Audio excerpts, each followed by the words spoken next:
what we have waited for, the maiden edition of the Pickerton. It's time for that now. I will kickstart that by calling on to our judges to take in their seats. They will do justice to this. What we just did now is just child's play, right? But the crux of the matter now starts. Can you please put your hands as we welcome Dr. Kayode Thomas. He's our first judge on the seat. Please come to the high table.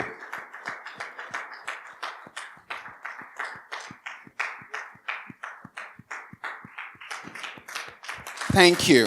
Thank you. That's what you do. You clap until they sit down. Now, the second person is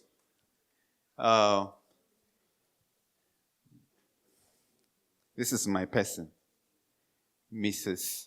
T. Afolaya, but I call her TA. Welcome to Boston. Welcome. Welcome, ma. Now, we also have one of my friends in the house. He's an ESCO in NAPE. Both of them, they are all ESCOs. Yeah. Dr. Charles Otogili. He's a senior geosciences consultant. Tubosun, you already have the slides there. She's a principal carbon management EMEA, right? Yes. We'll come to that later.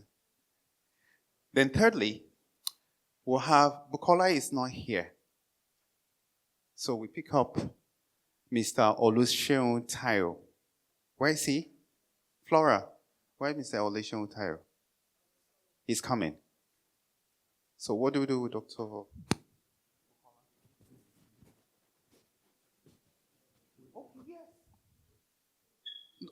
Where is his representative? Please.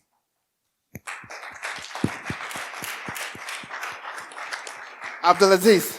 Yes, our accountant. When he was talking, what was ringing in my head was codes of accounts. In cost engineering, we have what is called codes of account, which is also similarly in accounting, even though it's structured in a bit differently. So I did some certification in cost engineering. Nice. All right, so that's it for our judges. When Mr. Tayo comes in, we'll also usher him to the table. Are we ready? Are we ready? Good morning, panel of judges, my fellow contestants, and my fellow YP.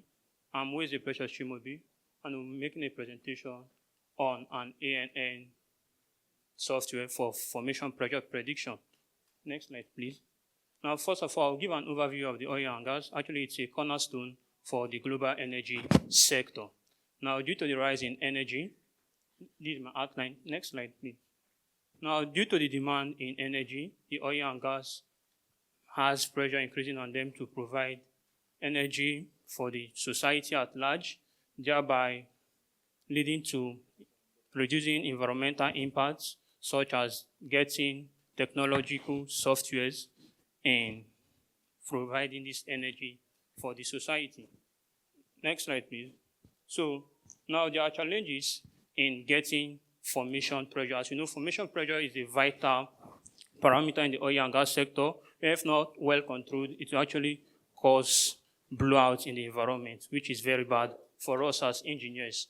Now, the few challenges I have: harsh environmental condition, data scarcity in a place that has not been explored yet, and accuracy of measurements, which is actually the vital role of this software. Next slide, please. Now, the solution of this software, it reduces costs and delay.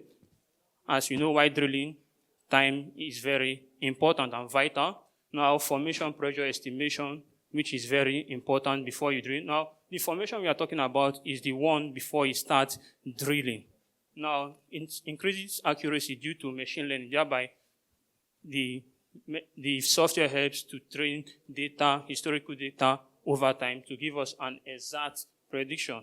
Next slide, please. Now, the benefits of the product is one, accuracy in prediction. Accuracy in prediction. Now, real-time data insights. It also saves time and cost also. and also enhanced drilling safety, which is very important.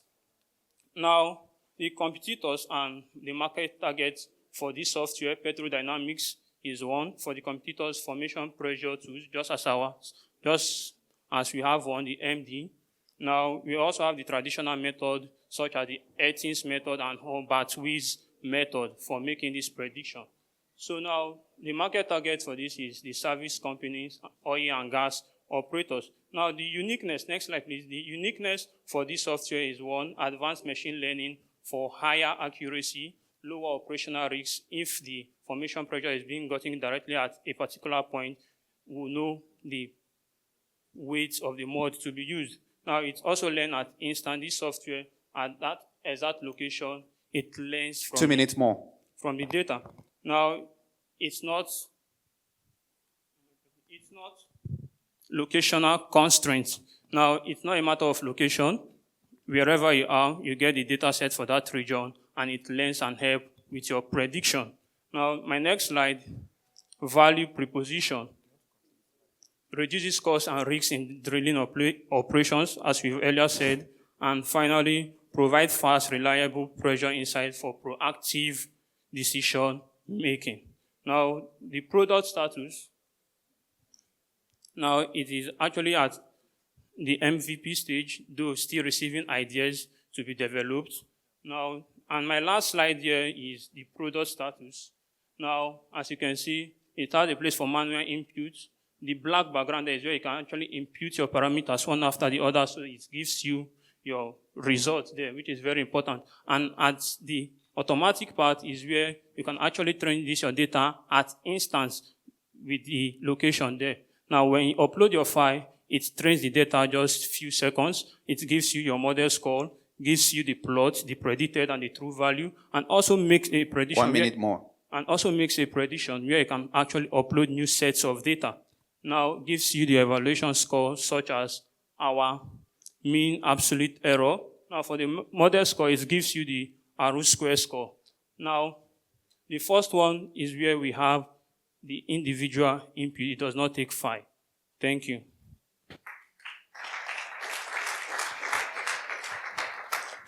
So the judges were asking questions at will. Just pass on the mic. Who wants to go?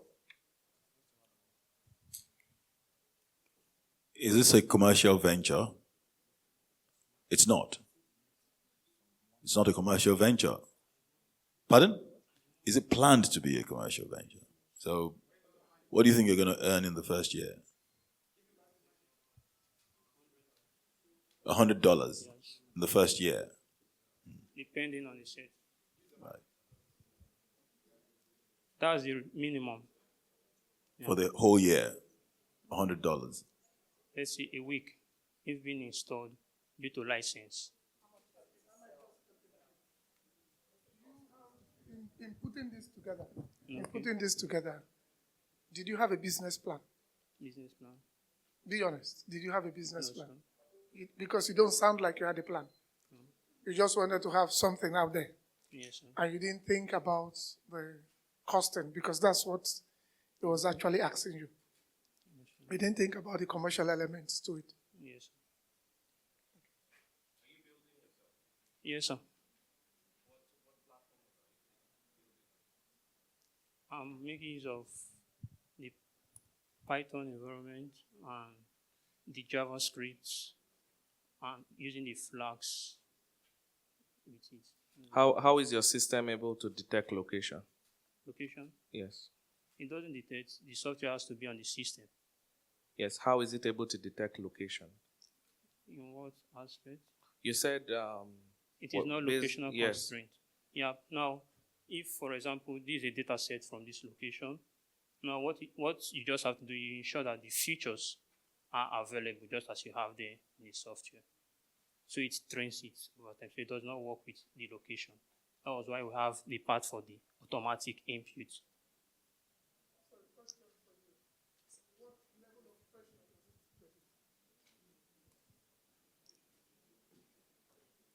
Because it's formation pressure, isn't it? Yes, so what type of pressure prediction are the expected results? Okay. I think I didn't work with that very well. Sorry? No idea.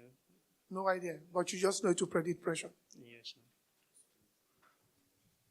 Yeah, it was a nice presentation, right? As a first-time founder, I believe these are like things you tend to, as you build, you tend to get more insights about it. Basically, what I'd like to ask is, have you validated this market? Are there any competitors or people who have gone ahead to build something like this before? And have you learned anything during the process of building? Not with the same features. Sorry? Not with the same features. So you are saying what you are building is a unique. Yes. Okay, but you didn't. In your slide, you didn't include all of those competitors analysis. Like when building slides, you need to show people who have done things like this, and then you need to like show how you stand out above all of these people. Okay, I think I did that. Yeah, you should, but you didn't show your Uniqueness. competitors, right? Okay. Yeah. So next time you try to show these people. Thank you. Okay. Define formation pressure.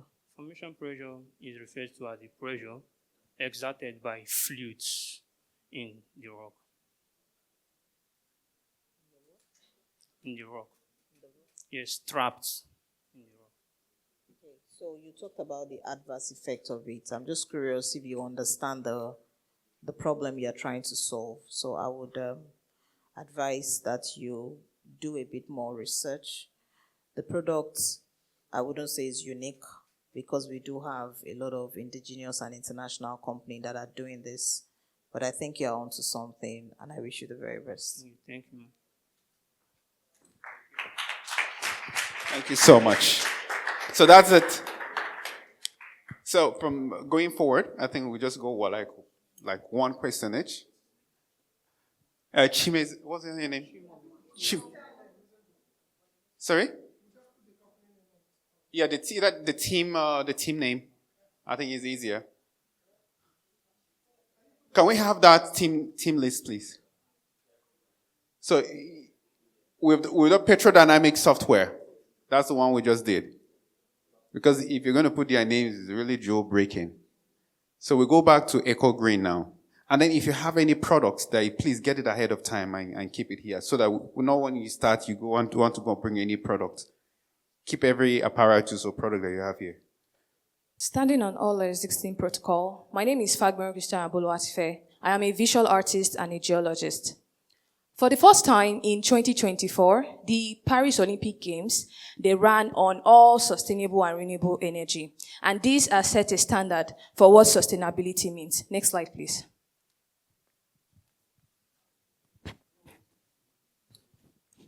The most sustainable path forward is actually not to create more, but to transform what we have what we have currently.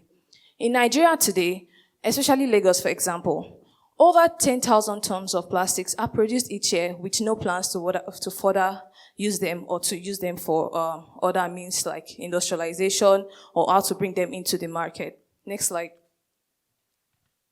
Early last year, I led a team of young individuals in Lagos and Ogun State, and we were on a mission to repurpose waste materials. As an artist, I thought of a creative idea to actually transform waste products into artworks, which are later exhibited and sold at the exhibition.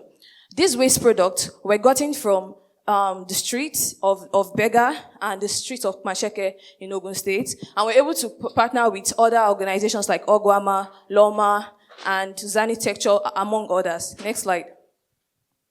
Now, what exactly is wrong with plastics? Plastics is a product of crude, and we have different grades of plastics, which can be recycled in different forms. Now, plastic pollution is very, very significant. It's a significant challenge in Nigeria. Even just recently in Lagos State, the governor of the state had banned the use of styrofoams and other plastic products to be used. But the beautiful thing about this is that currently we are actually facing a limited number of industrial materials that can be used to create new products and new things. So the problem here, the plastic waste has no proper planning.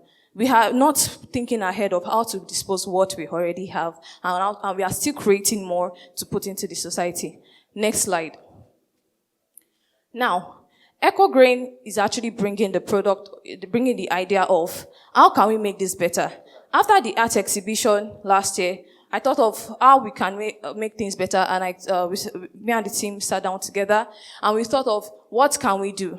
In Nigeria today, for example, I want you to picture a situation whereby this board you're seeing, the chairs you're sitting on 2 minutes more can actually be recycled into materials. And so this is where EcoGrain comes in. Instead of recycling materials into plastic spoons, plastic bottles, which is very common today, why not create a source-based material, a raw material, for example, just like sand or cement. No structure can stand without sand or cement. Why not make plastic that ingredient, that very important formula to develop these structures? Next slide. Now, according to Market and Markets.com, the recycling market is valued as at 2023 to be 69 million. And now how can we tap into that? And the projection is that this increases each day by 8.1%. And if we can actually tap into this opportunity, we can create more sustainable materials, and we can create more industry collaborations. Instead of creating competitions, why not create something that everybody needs? Even in our oil industries, we have pH meters, we have structures that can be substituted with these plastic materials. Next slide. Now, this project is actually reducing waste pollution, and also... Time. Thank you very much for listening.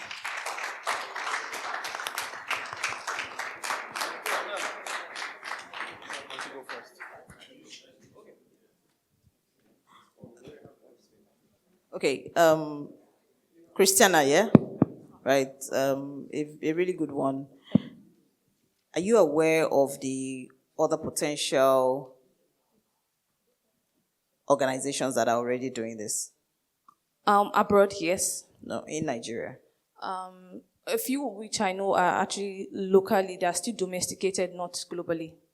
Okay, so I would advise you, this is general advice, go to Total Energies. They have a plastic recycling center in Port Harcourt, and this would be a good idea. I can make the introductions after this, but it would be a good idea. Thank you. I have no questions. I know you didn't get through a lot of your slide. There are things around costing, but when it comes to the idea, you spend too much time talking about the problem. We know the problem. Everybody has drank pure water and eaten out of a plastic bag. You should get to the numbers, and I leave the floor to the others to ask questions. Thank you,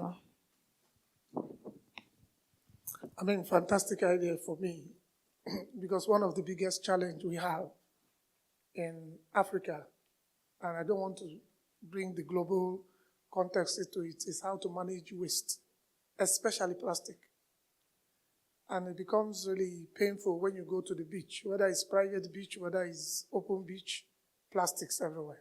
Plastics don't decompose. They remain as plastic. So the idea that you have to put all of this together and make something out of it is great. So what is the end product when you get all of these plastics? So the end product is what makes it stand out. It's the uniqueness, the pellet. Most of these companies that are actually into recycling, especially in Nigeria, they recycle the plastics they get and turn them into spoons. But we are not recycling into those things. We are doing more of research. We are research-based, and we are producing the pellets instead in different grades for these people to use. So instead of them going back into the streets to get the plastic, we get the plastic, we turn them into pellets, and we give them to use. Okay, so you supply, at the end, your pellets go to those manufacturing companies. Yes, they go to those manufacturing. That use plastics to do whatever it is. To do anything they want to do. So how many of those manufacturing companies have you been speaking to? There's a company they're called Ilekeko. They make recycled plastics to make spoons. They are based in the eastern part of Nigeria. I've been speaking with them recently because this is just a recent work based on the past projects we did. So I've been speaking with them and seeing how we can move forward. And how do you plan to sell those plastic pellets when you get them? So the plan What's your distribution plan? Really? The distribution plan is to first get as much. We're going to create different grades of this pellet. Then we are going to actually market it to these people. We can reach out to people to companies who manufacture, let's say steel pipes or things that actually they need in these companies, which I'm also doing here at NAPE conference, and to see what they need, how they need it, and then provide them with it. To basically just sell our story and what we're doing to them. Do you have a sample? Not yet. When will you get one? Hopefully very soon. Very soon. Very soon is no time. So Yes. my advice is this, right? It would have been really wonderful if you had that end product palette, even if it's just in small quantity. Yes, sir. Now, Tubosi has promised, see me after this, I will introduce you to Total. So it would have been good when she makes that introduction and you're going to see companies like Total, who I know not only them, but a lot of all the big IOCs have things like this as part of their sustainability program. Go with samples of those pellets and say, look, this is the end product we're hoping to get. Even though if you're not yet there, you're working towards it, but when we get there, this is what we'll get. And my last question for you, will you gather those plastic materials? Where are you going to be? What are your sources? For the research, for the sample products, we are going to source them personally from cleanup. For example, last year where we got our plastic from was through cleaning up of streets and partnering with organizations like Loma. So the rest we sent back to them, but instead of sending it to their landfill, we actually process it in our own space and work on it. So just for the samples, not in a big scale. Well done, Christiana. I think you've done a great job. My question would just be, what's the business model for EcoGrain? Like, how do you intend to make money? For manufacturing, we actually would be reaching out. We want to start with collaboration. We want to put as not so much risk into the starting stage by sourcing, because plastic is very, very common and very, very accessible. So we are going to get more of this, and the production stage, the research is what we're actually working excessively on. Then as time goes by, if we've tested this well enough and we've been able to identify our potential customers, we can sell it to them and get revenue from there. Okay. You've been operating since last year. Right? Sorry? You've been operating since last year. You've been in operation since last year. Not on this particular project. We actually transform from waste to artworks. We sell artworks, of which we've generated. It was a project, so we generated about, I think it was not so big, so we generated about 500,000 naira revenue after the project. So, and we didn't even spend so much. We were collaborating with people, which we also want to put into this, to collaborate with organizations that actually have the same vision for what we are doing. Okay. Thank you very much. In your slide, I don't know if the team is the team. Yeah. No. The team is currently not on this slide. So going forward, it would be nice for you to impute your team, the team expertise on what you guys have done, as part of the slide. Thank you very much. Thank you very much, sir. Nice presentation. Thanks, sir. This is something my organization does, so I have an idea about this.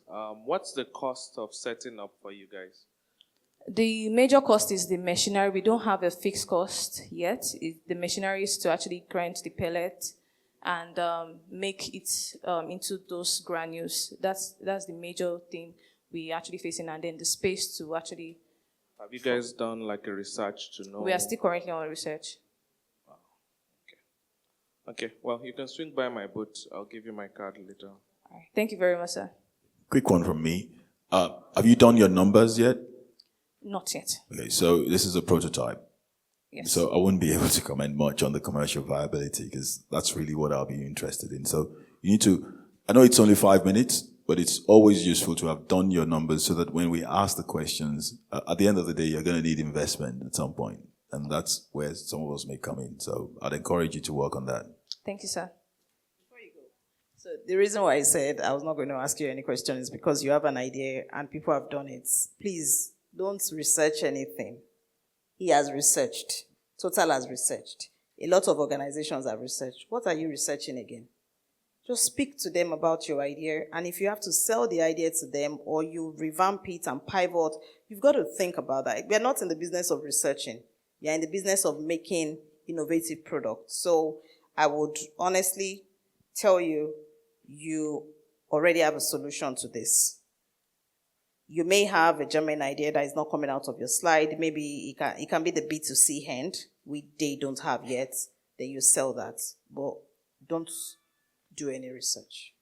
Just speak to the guys who have done the research, who have prototypes for what you are still aiming to do, and make the best use of that relationship. Thank you very much, ma'am. Thank you. Thank you. Well done. The last speaker picked out the word out of me, prototype, proof of concept. When you're coming for things like that, have a prototype, have a proof of concept. That's it. All right, so I'm going to be emphasizing to our judges one question each so that we fast track this, okay? Just one question. All right, next person. Next team will be SafeBox Energy. You have 5 minutes. Your time. She has a pointer? All right, your time starts now. Good afternoon, everyone. My name is Pisa Kende, and I'm the Chief Operating Officer for SafeBox Energy. At SafeBox, we provide power to businesses, hospitals, and homes, but here I am to present our flagship to you, and we call this the Power Box. And I'll be getting to this. Okay. Please help next out slide, with please. I don't moving think the this is slides. working. We know what the problem is. Nigeria, access to power is a major problem in Nigeria for everyone. Yes, and there's a people who are affected by this, and these are remote workers and students. I was a student myself, and I faced daily power challenges. Can we take the next slide, please? Nigeria also has an e-waste problem, and Probax says that Nigeria produces 1.1 million tons of e-waste annually. Next slide. So to this, we have a solution. Our solution is a power station that is portable and it is produced but it's produced for people who just need a portable power solution to charge their devices or to power their gadgets. And this is made from e-waste, and it is cased with 100% recyclable plastic. Now, it's not just a power bank. Can you give me the next slide, please? It's not just a power bank for laptops. It powers phones. It can power a bulb, as you can see, routers, anything minor that you need to power. And this is a use case. So one of our clients, Mr. Charles, he had a problem where someone always turned off the CCTVs in his office. And so what we did was, in a closed compartment, this is actually a closed shelf, we set up this system and then connected it to the DVD for the CCTVs. And just like that, no other person in the office knew, apart from us and him and his main admin staff, that his systems were working. Please give me the next slide. Why are we doing this? We want energy to be a basic amenity that should be accessible to anybody because we believe that it is. Next slide. And now we need the power box because fuel prices are soaring. People used to be able to depend on fuel generators to charge their stuff. But now, fuel is like a luxury for particularly students. There's surging demand and dependency on constant electricity because people need power to work. Everybody is going remote. Even companies want their staff to work remote. Yes, and waste needs to be effective, and so we need to implement circular economy. Next slide. There's approximately 17.5 million Nigerians who need portable power. We're targeting 20% of that population in 2 years, and we're targeting having 10,000 product sales in the next year. Next slide, please. So our business model is straightforward. It's a B2C, and we're working with direct sales. We're working with having distribution partnerships online and offline. Next slide. Our go-to-market strategy focuses on affordability, a merger of the partnerships, and a direct sales force to provide customer care. Next slide. So we've sold over 107 units, and we have 300 in a wait list. We've made over 10 million in revenue, and we've been able to reduce 84.31 metric tons of CO2. We've also contributed to the employment of over 100 youths. Next slide. This is not all we've done. As I said, we used to provide, or we still do provide power to healthcare facilities and homes. Next slide. So this is the team. That's me. That's Progress and Gabriel, and we're the main team. But we also have a team in the office who take and provide. They produce for the generators.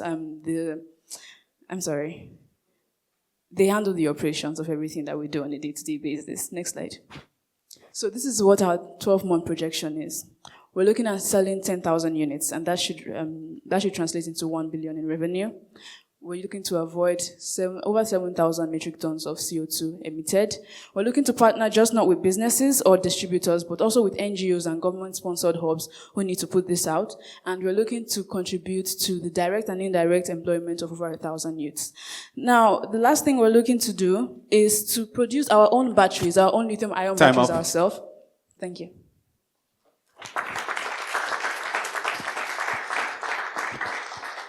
Let's go first. One question, please, and let's make it start. I noticed your revenue of $1 billion in the first 12 months. How much money would you be looking to invest to achieve that $1 billion, and what is your profit projection? We're looking at $120,000. Your profit, your net profit? Net profit, I don't have the numbers for that. I'm not the one in charge of finance. Thank you. So what's your primary strategies for market acquisition in terms of your customers outside of individuals who are going to buy this and put it in their houses? How would you achieve this 1 billion? 10,000 is not a very big number if your marketing is right. Is the how, I know. Is the Yes. how. So we're targeting distributors. We can't do all the marketing. So you have a ourselves. distribution model. Yes. Does that come with incentive? Because that then drives down Yes, your definitely. profits, which Yes. was the question he asked you. Yes. Okay. So Another question is, how much is a unit cost? this one costs 100,000. 100K Yes. to make.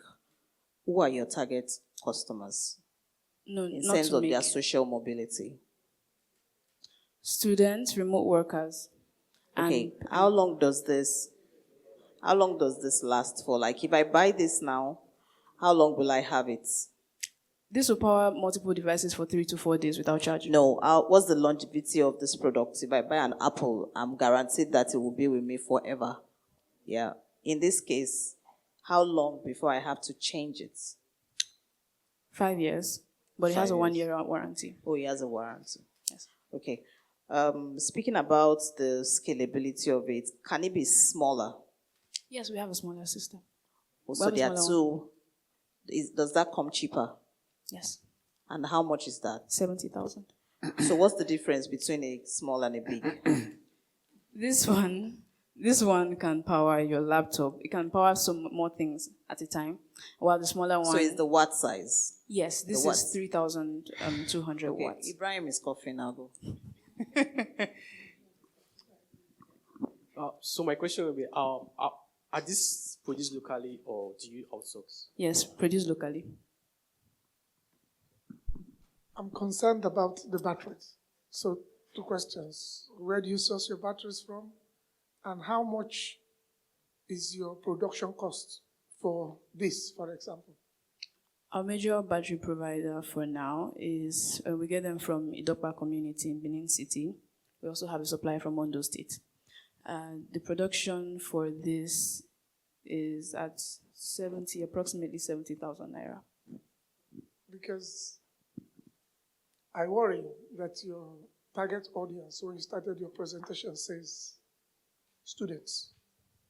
And you're also targeting sources where there's no electricity. So I'm looking at the rural areas. Mm-hmm. How many of them do you think have 100K for this? I don't expect an answer. Because you don't have the answer. Oh, I want to answer. You want to answer? Yes. Our target is not just students, but even students do have the money. Let me explain. A remote worker, for example, is definitely going to, and I know this because I have friends who are remote workers, is definitely going to be able to afford this, so that's out of question. We have a pay small plan where, just like we did for our bigger systems, people are able to pay like a deposit and then continue to pay for it. So I'm not just saying, give me your 100,000 or give me your 80,000 all at once, because I know how it feels. I was a student. Yes, and that's it.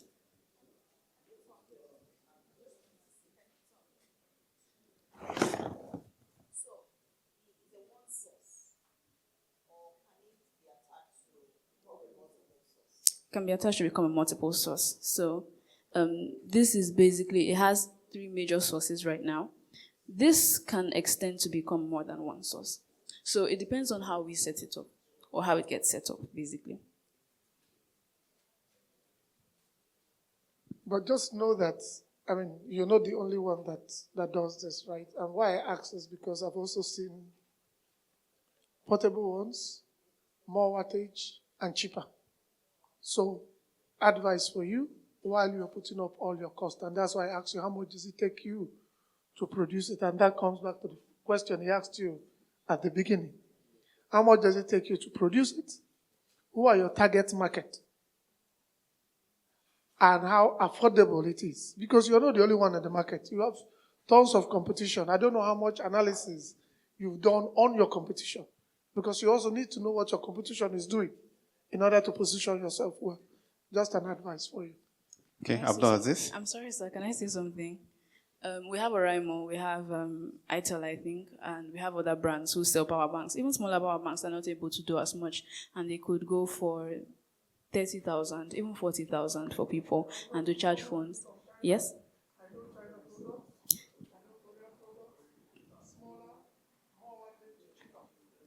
Yes.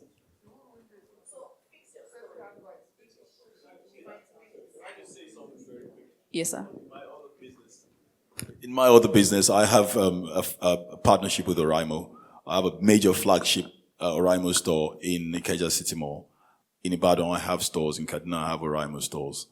I know this product, but I also know how much we sell them. They're very expensive, and we sell. You've got something going in there. I'm very interested. I think we'll talk about maybe streamlining certain things and investment after this. But I think there's something there that we can. The market is going to be saturated. There's no doubt about it. But you can find your niche, and you can make it. Thank you, sir.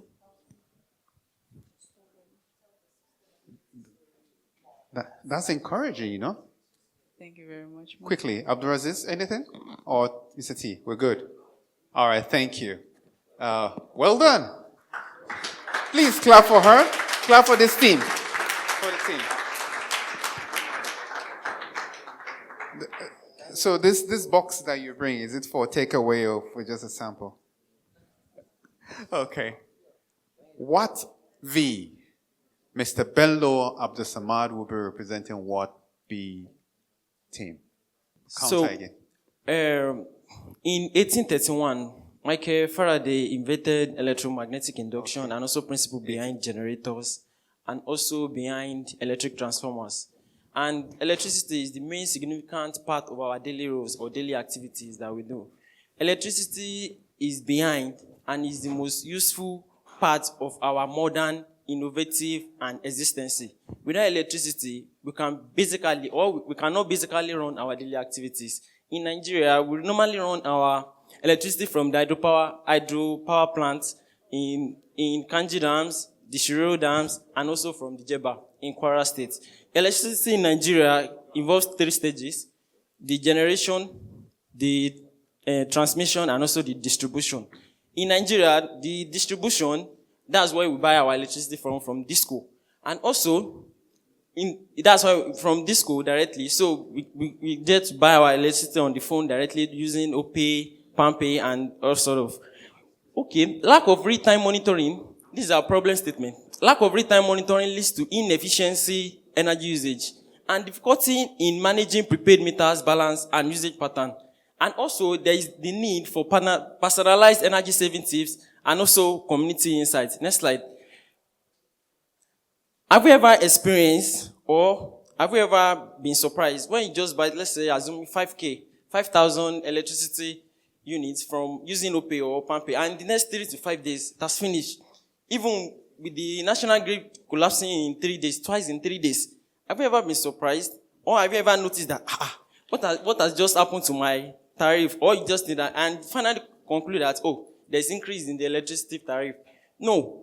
You have to take and diligently look at what is taking our electricity. If you are able to think and get the data or how our appliances and our equipment, our equipment in the houses and in the offices are taking electricity, we can be able to make informed decision and insightful decision ahead. And we'll be able to know when our electricity and how we are consuming this electricity is going to finish. Watkins is a management app that actually integrates both the smart meter and also prepaid meters to collect a real-time data by connecting an ITIL, that is Internet of Things, and also the app together, enable to get and know the amount of potential voltage, the voltage, and also the current that each appliances will be using in the home. And using this, we're able to know the consumption of the household, the electricity they are consuming, and also we can make recommendations and insightful decisions ahead by budgeting, energy tracking, energy saving, and also purchase of electricity. Next slide. So, this is our market validation. Presently, there are about 30 million households that are using prepaid meters. Next slide. And the revenue is 391.69 million. That's in 2024. That's the market size. Next slide. Back. Next slide. So this is the product journey. We are setting up the profile, then recharge and top up. After setting up the profile, then the main aim is the recharge and top up. What we are trying to build is to know how we are using our electricity and how every appliance in our homes and offices are consuming this electricity, and be able even to smart and know that, okay, when I'm leaving the office, I must switch off my bulb so that it's not consume electricity. The recharge, we are going to minute. In the recharge, we are going to have a monthly subscription of 1,000 and 2% charges. Next slide. Then 1,000 per month, then 2% charges. We are only targeting 5% of these 8 million users of prepaid meters in Nigeria. Next slide, please. So this is the calculation. 4,000 users times 1,000, that's 400 million per month. Then times 2% charges, times this, we are going to have 8 million per month. Then in a year, we are going to have 5.7 billion. Next slide. Then this is competitive advantage. It's the first. And it's the first in Nigeria. We have a real-time tracking and management. Then we are going to have a community in which we can share problems and able to develop solutions. Time up. Thank you. Clap for him, please. Okay, so who wants to go first? Where's the products? No, it's an app. We are still developing. I know, you can show picture of a software. No, we are still setting up the app. And we are already reeling out 80 million times 2, times 10, times 100, times 4, times... Okay, so even if it is in beta stage or alpha stage, it's always good to show what it's going to look like. Okay. Yeah. This revenue that you quoted from the 30 million household, what's the number premised on? Is it what NAPE is taking currently or what you are envisaging? No, what we're actually envisaging is that each per month we are going to have a subscription, 1,000 naira subscription per month, which we just use for our YouTube music. So is it 30? No, because the number did not, when I multiplied it with the number you then quoted, 30 million times 1,000 is not 800 and something that you put up. 5% of the 8 million present users. That's what we are targeting. Okay. 5 million. The total number is 8 million. How much is it to subscribe? So we are targeting 5% of that. How much is it to subscribe to your model? 1,000 per month? Yeah. Plus their NAPE bill? Or less? Is it to use the platform? Yes, to use the platform. So they pay you monthly to use your platform? Yeah, and also 2% charges. No, I'm not clear. I want to get into the root of your numbers. Okay. So I want to get on your platform. I pay 1,000 naira. Yeah. And then I pay my NAPE bill. Yes. Yeah.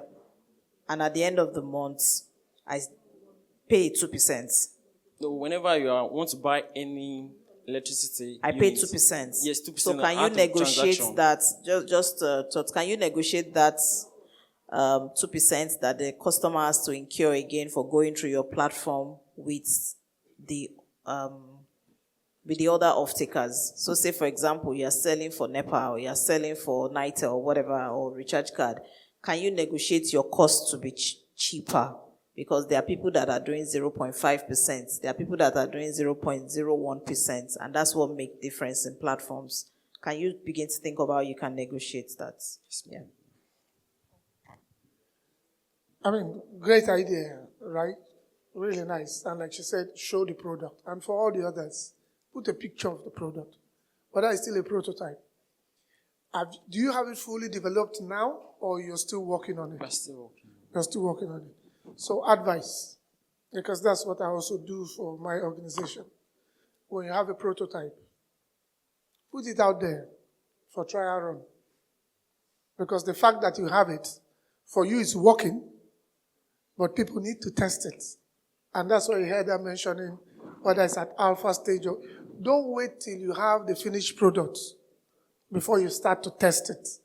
Even at the stage is in an alpha stage, get a few friends. Can we test this? The product in itself is not unique. In my estate, we have something like that, which is in our estate platform. You use it, you pay for it. In fact, we practically use it for virtually everything. Water, monitoring what goes on in my house, and all of that. So it's not unique. You already have competition out there. So when you put those numbers, fantastic as they look, but it's all just numbers on paper. It is not reality yet. So whatever stage you're in now, put it out there and then work out how much it is. 1K a month is great. Now, if I'm subscribing 5K and I'm using your product, I'm already going to be subscribing 6K. Now the question, what extra value does your product bring for me? Because in my house, I can tell you, as my children are working, they're putting on all the lights, and I'm walking behind them and switching them off. So you're not educating me on how to conserve my energy usage. So come up with something more. Can I ask? Okay, so there's usually, when we are using all these normal fintech app, whenever we want to buy electricity, sometimes we experience difficulties. So with what we are trying to erase all those difficulties, in which we want to, as the app is developing, we are getting more population, more traffic. We want to negotiate or we are going to establish a relationship with the Disco distribution company, in which we are going to make the transaction very easy and it won't be difficult. So it's like we are working from our own end. It's going to be a partnership, and we are going to... Sorry, I'm cutting you. The Discos already have people who do this with them. But the Discos have people who do this with them. But Disco cannot explain how the appliances in our home are actually taking different energies. So your target for starters, your target for starters, this is advice you have. It's not the Discos. You will eventually get to the Disco. It's good to dream big. But like the old Chinese saying is, the journey of 1,000 miles starts with what? One step. So target people who live in gated communities. You have one estate. Test this out. Let them be your trial place. Okay. They will feed you back on what you're developing more. We have a long way to go. Yeah, I would like to also reiterate what he said. No matter how ugly your product is, or no matter where it is right now, put out the MVP out, let people test it. Do a freemium model whereby people can give you feedback on it. My question will now be, in your market size, you quoted 80 million or something. 80 million, yeah. Present user of prepaid meters. Your market size, yeah. What's the source? So you need to also add the source when you are giving out this figure. So people need to also verify where you're getting these figures from. So try and also add the sources of your information. Mr. T. So I did the calculation like she said. I tried to work your numbers. Your numbers is something you need to work on. It's a good idea, but you need to work on those numbers so we can see what those numbers look like. So that's for your next speech. Make sure you have the numbers fully iterated. It's 5%. It's a comment. Okay. Yeah, so you don't even need to answer that. The numbers don't look good. So in Canada, where I live, we develop softwares. My company actually develops softwares. If you don't show them the exact numbers, which you are not showing us here, it will not work. You need to iterate your numbers. So for your next speech, put your numbers. If I'm buying this, show the numbers. So if 5,000 homes are buying at this rate, put the numbers there, how much it is. Okay. You can swing by and I'll explain some to you. Yeah. But it's a good idea. Thanks. Do you have a business plan? Sir. Do you have a business plan? Right, so we can talk about that. Again, another very, very sound idea. I think, you're starting small, very good. As I said in my own presentation earlier on, it's a very selfish thing when you have a vision. So you have to believe in that vision and run with it. I have a complex in my team. So I particularly like that. Some of the things that you've said. Again, I think there is something there. You might need some assistance when it comes to the commercial side of things, but the first purchase order I got from ExxonMobil was $5. And I was very happy to get anything from ExxonMobil. Same company today is giving us $5, $10, $20 million transactions. So just stick with it. There's something here as well that's worth looking at. That's encouraging. All right, let's clap for him. Thank you. Next person, please. Good morning, everyone. My name is Samuel Adini Bodori, and I'm the team lead of Strats Vision. So what problem are we trying to work against? In the oil and gas sector, we all know exploration can be a very high-stakes game, and inaccuracy in drilling operations can lead to high exploration costs. And when I mean exploration costs, not just financial costs, but environmental costs and implications too. So now, what is my idea or vision? Now, Strats Vision aims to integrate aims to carry out structural and stratigraphic interpretation of petroleum data using well-logged seismic and biostratigraphy data. By integrating these comprehensive data sets, we hope to achieve about 85 to 90% accuracy in petroleum data interpretation, transforming the way oil and gas exploration is being done in the Niger Delta. And then, by reducing uncertainty, we'll be able to help companies make better data-driven decisions that helps to preserve and sustain environmental sustainability and also their business interests wherever they are drilling. Next slide. So, our innovative solution. I mentioned earlier, we plan on integrating biostratigraphy, seismic, and well-logged data into a machine learning model. We plan on getting large amount of data sets from oil and gas companies, regulatory bodies, and government agencies in the sector. We want to use this complex data set to try and train a model about the complexity of the Niger Delta. The Niger Delta is has a very complex subsurface geology, and we believe our model would be able to understand this data, look at patterns, and from these patterns, it will be able to provide more precise geological mapping and also reduce human errors. And why this? For faster decision making. Most times, interpretation could take months, and most times when interpreters get stuck, probably they get confused on the subsurface geology, they could start looking for other sources of interpretation. Then cost efficiency. Our model will be able to minimize drilling errors and also identify untapped reservoirs. Now, 4 different questions have been asked. Number 1, what is the uniqueness of our model? First, unlike a software like Petrel that already incorporates machine learning into its workflow, Petrel does structural interpretations, that is fault and horizon mapping. We plan to add stratigraphic interpretations, and that's not what only makes it unique. We're also trying to train a data set that understands the Niger Delta properly, making it a good tool for oil and gas companies in the country. Now, the relevance to the energy sector. Later today, there's a tech business forum here at NAPE, and the theme is application of multi-client data and technology for cost efficiency and reserve growth. This shows that our model aligns with the current trend in the industry, making it a model that meets time. And what's the alignment with SDGs? Our model would satisfy some SDGs, like SDG 8 that has to do with economic growth, SDG 9 that has to do with innovation in industry, SDG 12 that has to do with consumable production, SDG 13 that has to do with climate action, and 14 and 15 that has to do with life on water and life on sea. I'll explain life on water and life on land. I'll explain this later. Now, feasibility and potential for implementation. Strats Vision is a team of 4, and we have 2 machine learning experts. Our machine learning team had carried out a previous project where they were able to use machine learning to interpret well-logged data. They were able to use the machine learning to infer lithology, and they had about a 90% success rate. So with this, we know we can put better data sets, high-quality data sets into our model and use it to do what we want. One more to minute. do. Then commercial viability and scalability. With our model, we know oil and gas companies will come to it, and we plan to also partner with them. In terms of scalability, we would love to.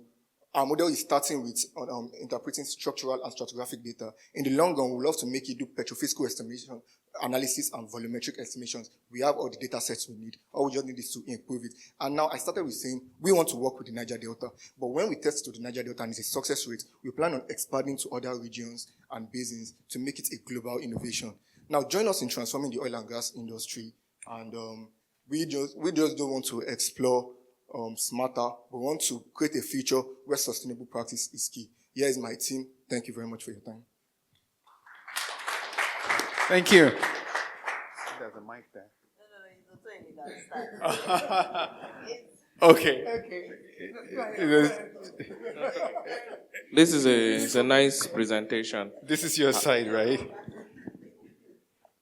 It's a nice presentation. However, my question to you is, who are your target audience? Is it the IOCs? Who are your actual target audience?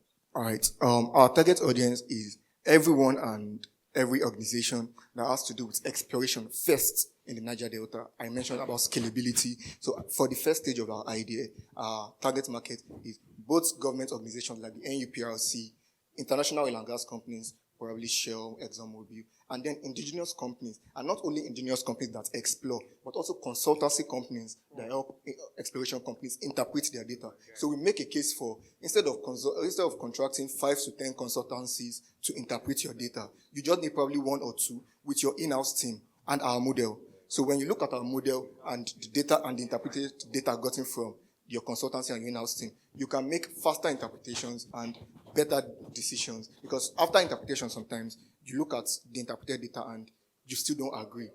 So one thing I must say is, when you are preaching to the choir, calm down. Because you spend a lot of time and you didn't read stanza. Don't you all know subsurface evaluation? So you could have just gotten to the big numbers quickly. You could have shown us what it will look like, how it will be different from what we already have. Have you heard of Paradise? Yes. Okay. Have you heard of Geoclogs? There are a lot of these things out there, right? And I believe that you have something on the road.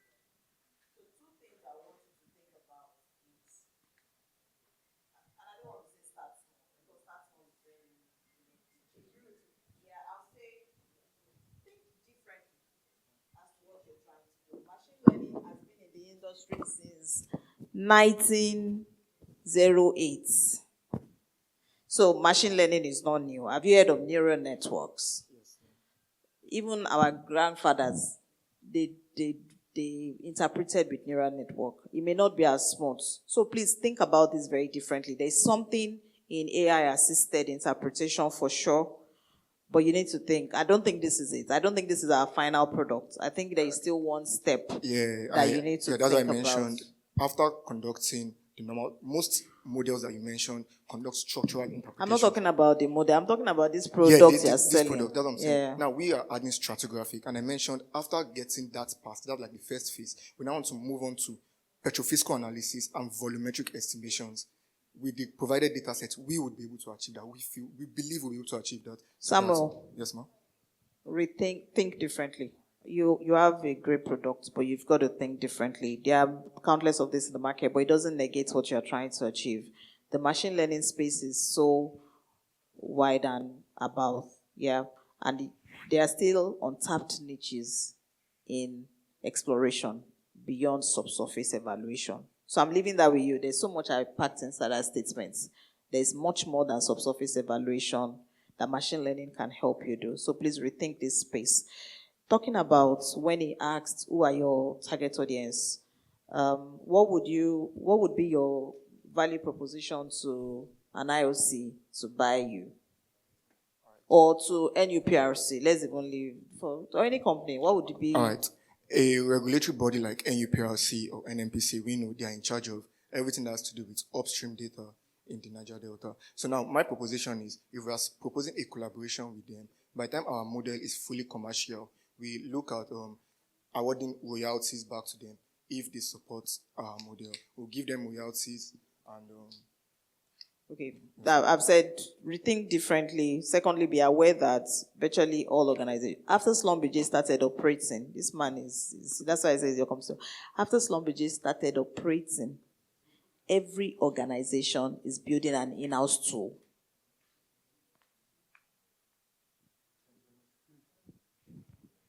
Okay. I mean, great idea. Just give me a few minutes to run through so many things here. And I'll make it quick. Okay. So I start with when you mentioned, let me write from where she stopped. So my MSc research work was on neural net. Then to tell you, it's all of that evolved into all the AI and machine learning we're talking about today. Fantastic idea you have. You said you need data sets to test what you have. I believe you built something. We need data sets to first train the model. Yeah, no, so you have something already, which you want to use to train the data set. Yes, Or you don't have. Our machine learning team has previously worked on something. So Sorry? our machine learning team has previously worked on a project I mentioned where they used. So you have something. Yes, sir. You just need the data. Yes, sir. So since you mentioned NUPRC, write them a letter. They will give you data. If they don't have the data, they are the regulators. They will give you a letter to any company to provide you some data set. So data shouldn't be your problem because data is there. Use it to test whatever you want to test. I write again on what she said. You were in your presentation. You said you do interpretation, you do structural, you don't want to do structural, you want to do stratigraphy. It's one and the same thing. The space for machine learning AI is huge. I work for SLB. Every year, I know how much we spend. The last I bothered to check on research and development was about $1.4 billion on research. Now, advice to you, pick a unique thing. And she mentioned this, it's a niche. What do you want to focus on? There's a company called Blue Box. They started small with an application, and I'll speak for mine, like Petrel. What is Petrel able to do? What is missing? And they see that small thing that is missing. They develop something that enhances our Petrel tool, even though it's the industry standard tool today. And that small bit they develop, they come to us, guys, we have this thing. You guys don't have it in your chain. Let's work together. Now we have what we call an ocean store. You could go Google it. That ocean store houses 1,000,001 tools that are not developed by SLB. But we host it there and sell it on behalf of the guys who have developed it. This Blue Box, they started like you guys, 4 guys in a room somewhere. Today, if you go to an ocean store, I've lost count of how many products they have. So sit down and think and make it unique. You can't do everything. If you put up a software for interpretation, you're not going to compete with us. You're not. And a direct one for that matter. No, I'm just being realistic. But I'm not saying kill your idea. The point is that there are already big players. And the IOCs you're going to be speaking to, they also have people in-house who develop tools for them. Now, I'm not saying these things to discourage you. I'm just telling you and your team that the space is big enough for everybody to play in. But figure out that one thing that will make you you. And when you break in with that one thing, you can go as far as you want. Thank you, sir. Thank you very much, sir. Yeah. I think with this, we can move on to the next, right? And when you come up with that good thing, contact me. And we'll see how we can reach out to our R&D guys, right? Am I good, judges? We should move on to the next. Okay. The team Synergy, and we're here to put forward our research on using plastic waste to produce energy. So annually, Nigeria produces about 5.96 million tons of plastics, and about 81% of these plastics are mismanaged, resulting in plastic pollution. So next slide, please. The next slide. Okay, sorry.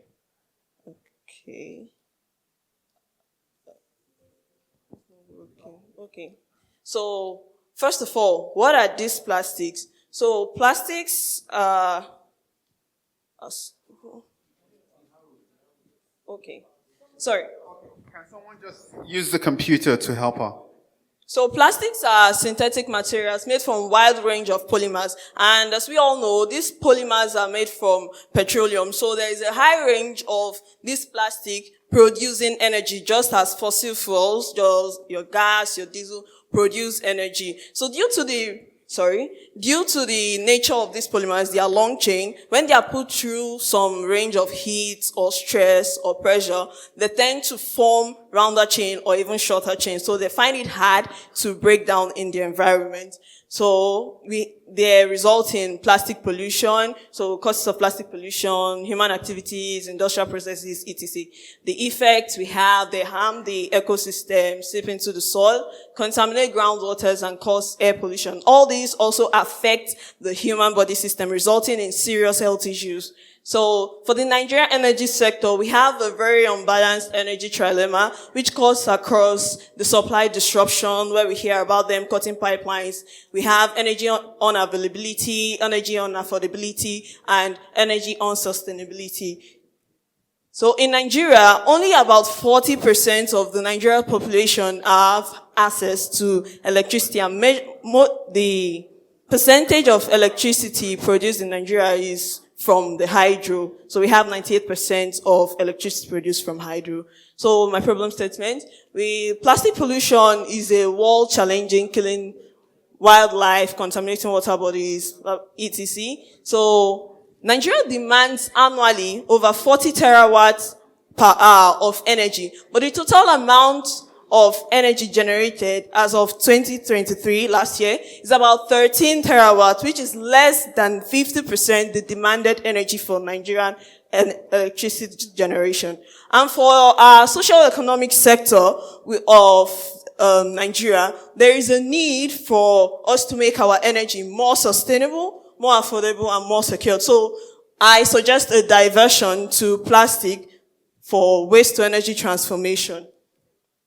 So what's my innovative solution? I want to use the process known as plasma gasification, which combines gasification as well as plasma in order to transform this plastic waste into energy. So how are they transformed into energy? 1 minute more. Okay. How are they transformed into energy? These plastics are transformed into syngases and heat. So it's left for the producer's choice to choose between syngases and heat, which one he wants to use to generate this energy. So syngases is what me and my team are working on, because these syngases are used in machine cells, they are used in fuel cells, they are used in generating electricity itself, which is what only heat does. Heat only generates electricity. It doesn't help power machines. So the expected impact: waste reduction, sustainable energy, greenhouse emission reduction, economic benefits, and its flexibility. So we have success stories for this, but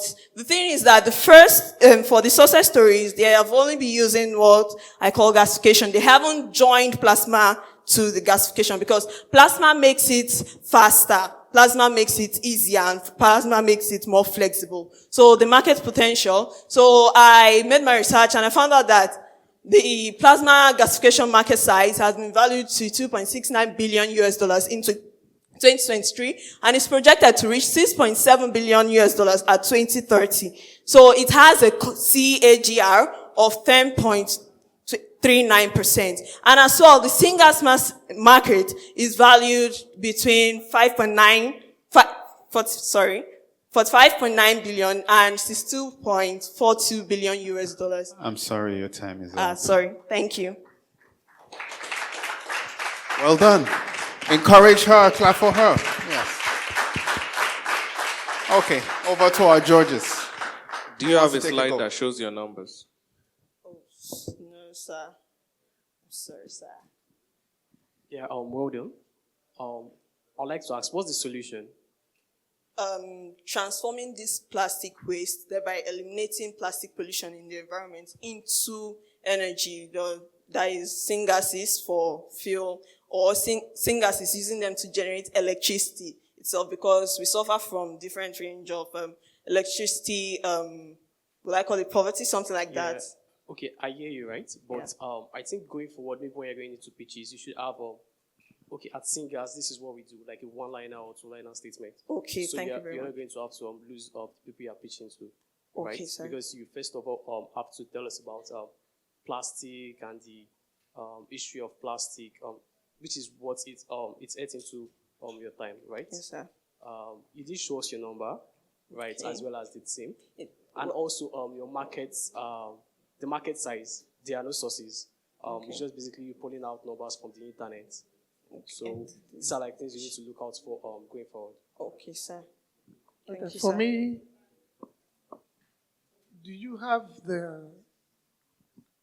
have you tried this, or it's just an idea? Sir, I'm still researching on it. I'm still planning to try, because it's obviously not something an undergraduate like me can work on yet.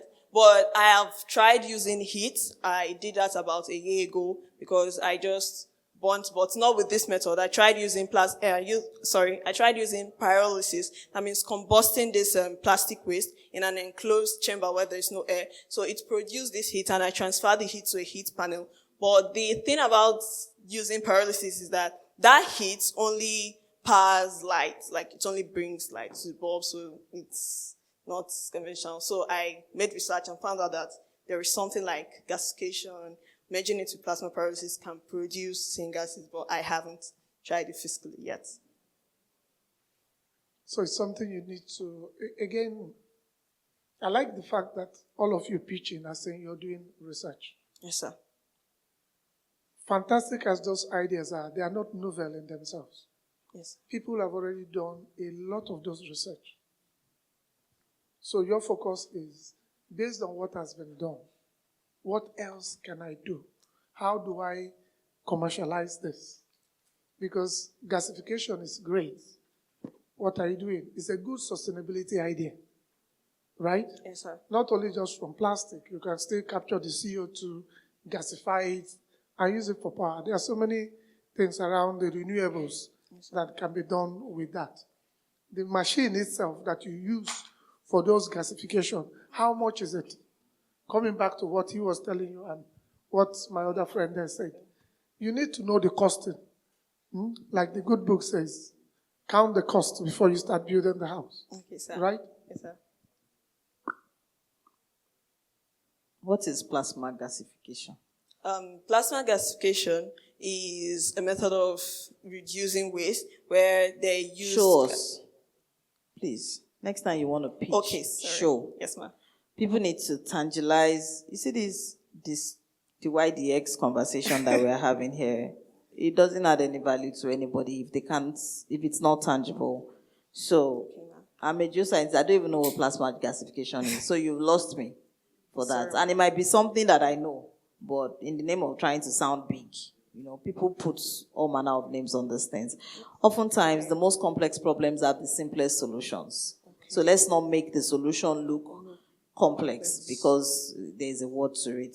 Second thing is, and I guess this is a general comment. Okay. So apparently we are not pitching really.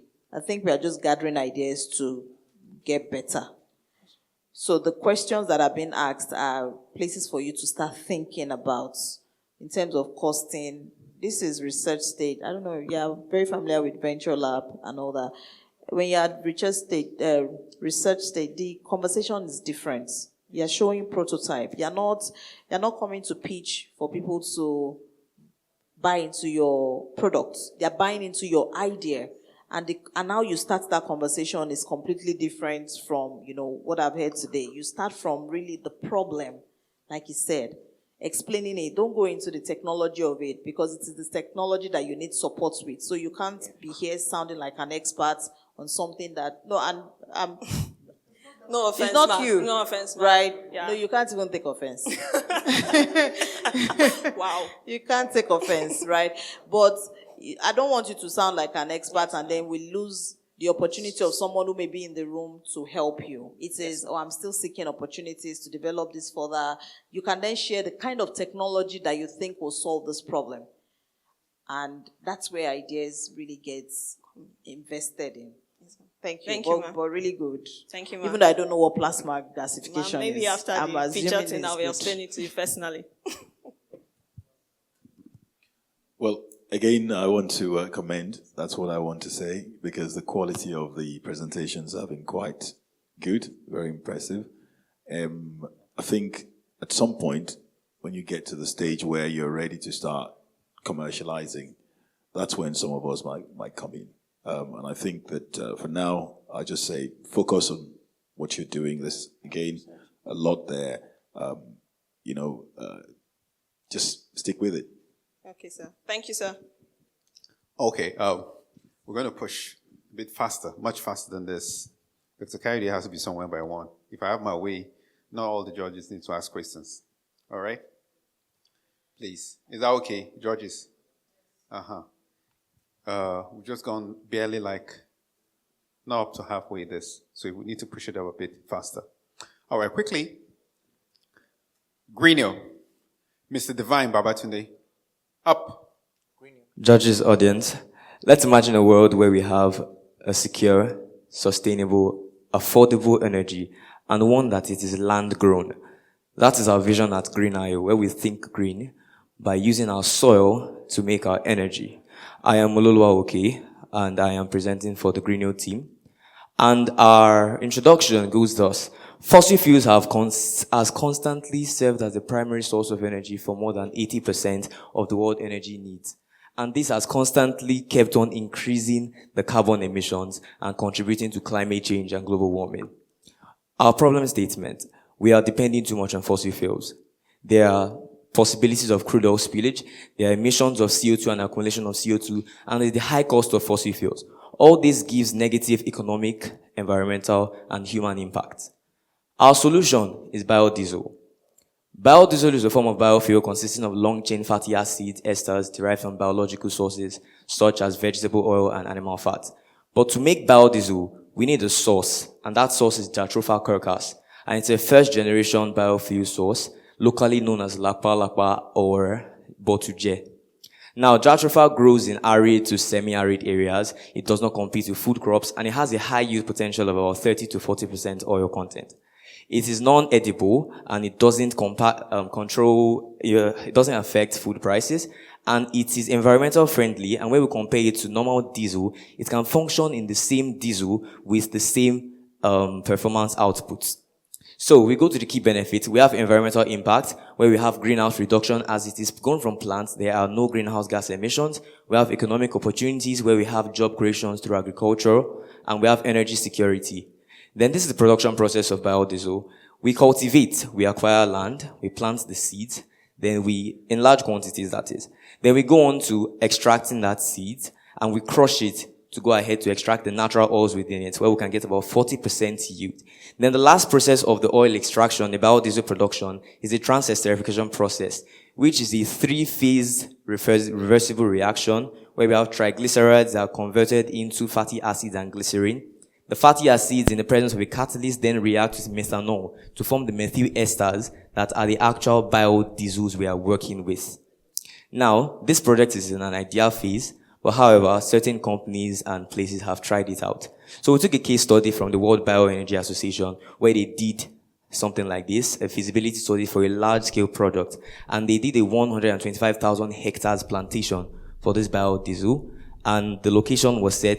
The biodiesel, the Jatropha curcas can grow virtually anywhere, marginal lands, proper soil, and virtually anywhere. So we went on, and they estimated an establishment cost of about $2,000 to $3,000 per hectare, an operational cost of about $160 million annually. That's at year 5. Now went on to the revenue at year 5.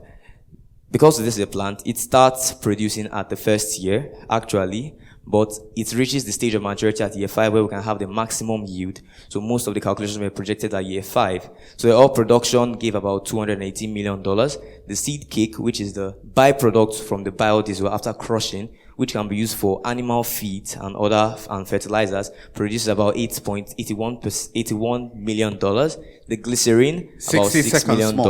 Then the total gross revenue of $306 million.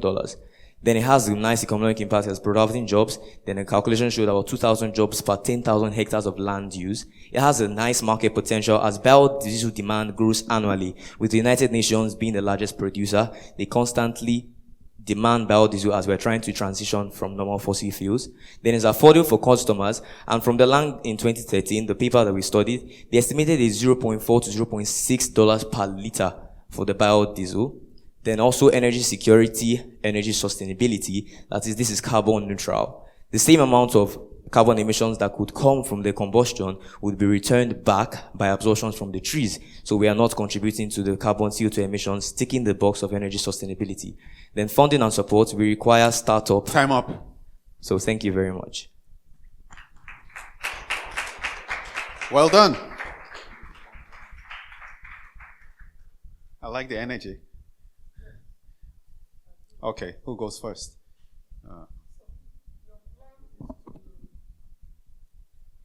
Acquire the land and plant this yourself? Yes, on large scales. So where are you looking at? Presently, I think one of the best soils are within the northern regions. The team looked at Jigawa for a start, and states with large marginal lands that are not necessarily being used for normal agriculture. No problem. Arid okay, region, yes, arid we understand regions. that. How much is the cost per plot in Jigawa today? We have not assessed that, sir. Must you start planting yourself?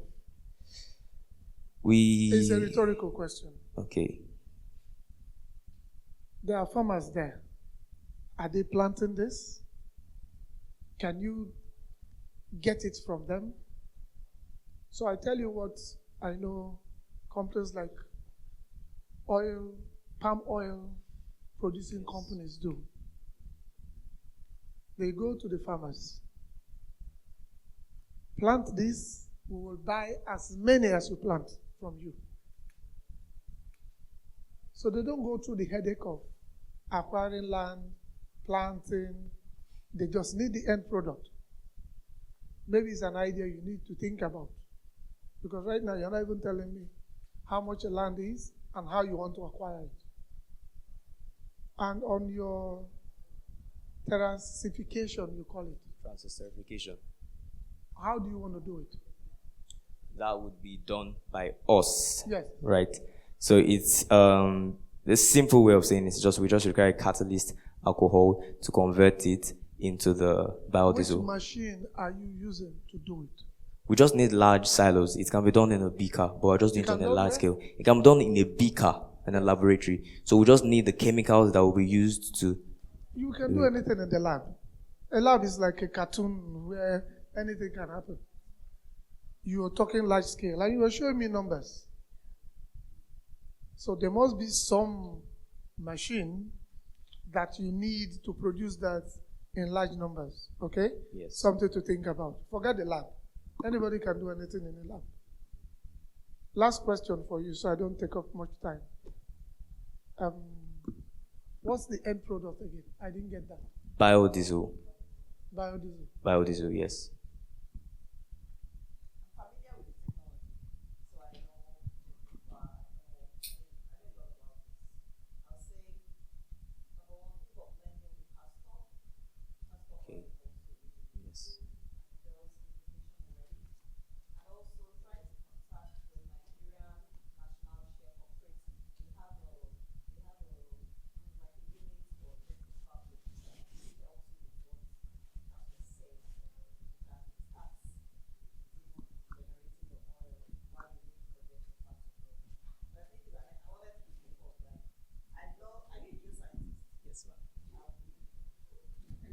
Ha ha! Woo-hoo! Oh my God! Oh, yeah. Just for context, the reason for the all is geoscientists are three-dimensional thinkers. However, because everybody wants to get into the oil and gas industry, there's always this side of thinking now that Mm-hmm. if it's not, I'm not shading, I'm just saying, if it's not power, if it's not solar, if it's not wind, you hardly find that interrelationship between plants, microfactors, the various economic part of geoscience, and this I think is what you have demonstrated today. Thank you. To elevate this conversation, I would say let us also speak to the NMDPRA. It's an opportunity to annex this into lubrications. I mean, they already produce diesel, refinery products. This is the bioenergy that a lot of other industries are already using, and it's catching fire. So, welcome to this. Thank you. I'm writing on what you said because you mentioned energy. Forget my earlier comments about the lab. I'm just making it clear. Before you go to that, in your lab, do that research and come up with that diagram. Remember, all of this has grades. Yes. You understand? So you want to know the grade you can produce and go to them and say, this is what we have. And this is the grade we can produce. Because in the market there, market is there. But it's how you go about it. Thank you. We can move on, right? Good. All right. Next on our list is Energy Retrofit Marketplace. And the person representing that team is Alice. Festus, over to you. Give him a mic, please. I'm Your time standing on the existing protocol. My name is Festus Mba. I'm representing the energy retrofit. For a while, I've been listening to almost everybody. They're talking about energy generating, how we want to generate power. Nobody's talking about the audit part. That's a lot of us, even in this building here, if you don't have good energy audits on how you consume power, there's no way you're able to generate, even if you generate 1,000 energies, you're able to manage it. So what our energy retrofit marketplace is doing is we give you access to the market, like where you have access to reduce your energy costs by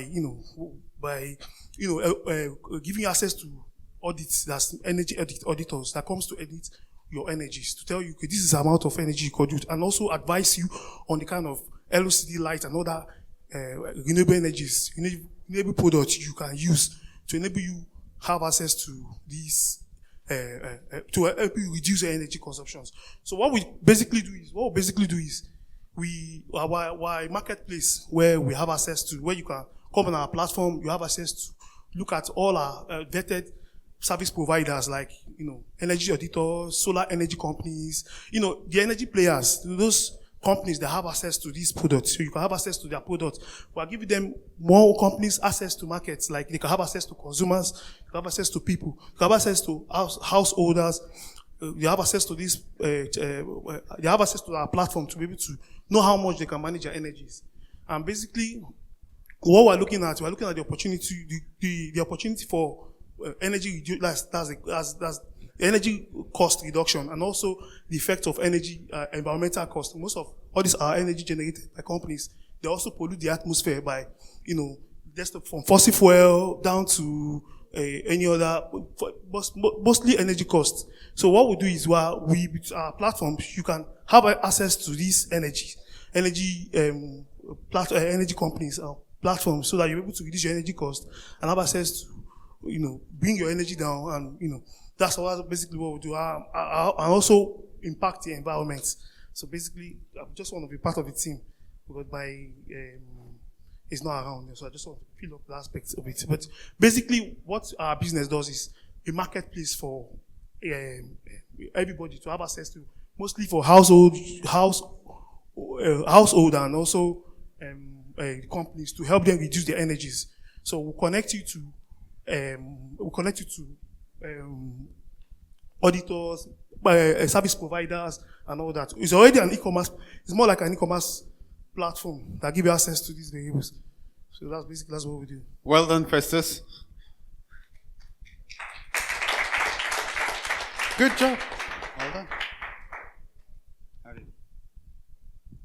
Festus, the numbers, right? I don't see it. The numbers are there. Like, For users. okay, for users. Yeah, you have like white now. Yeah. Okay. Can we give him just a few seconds to run through the numbers?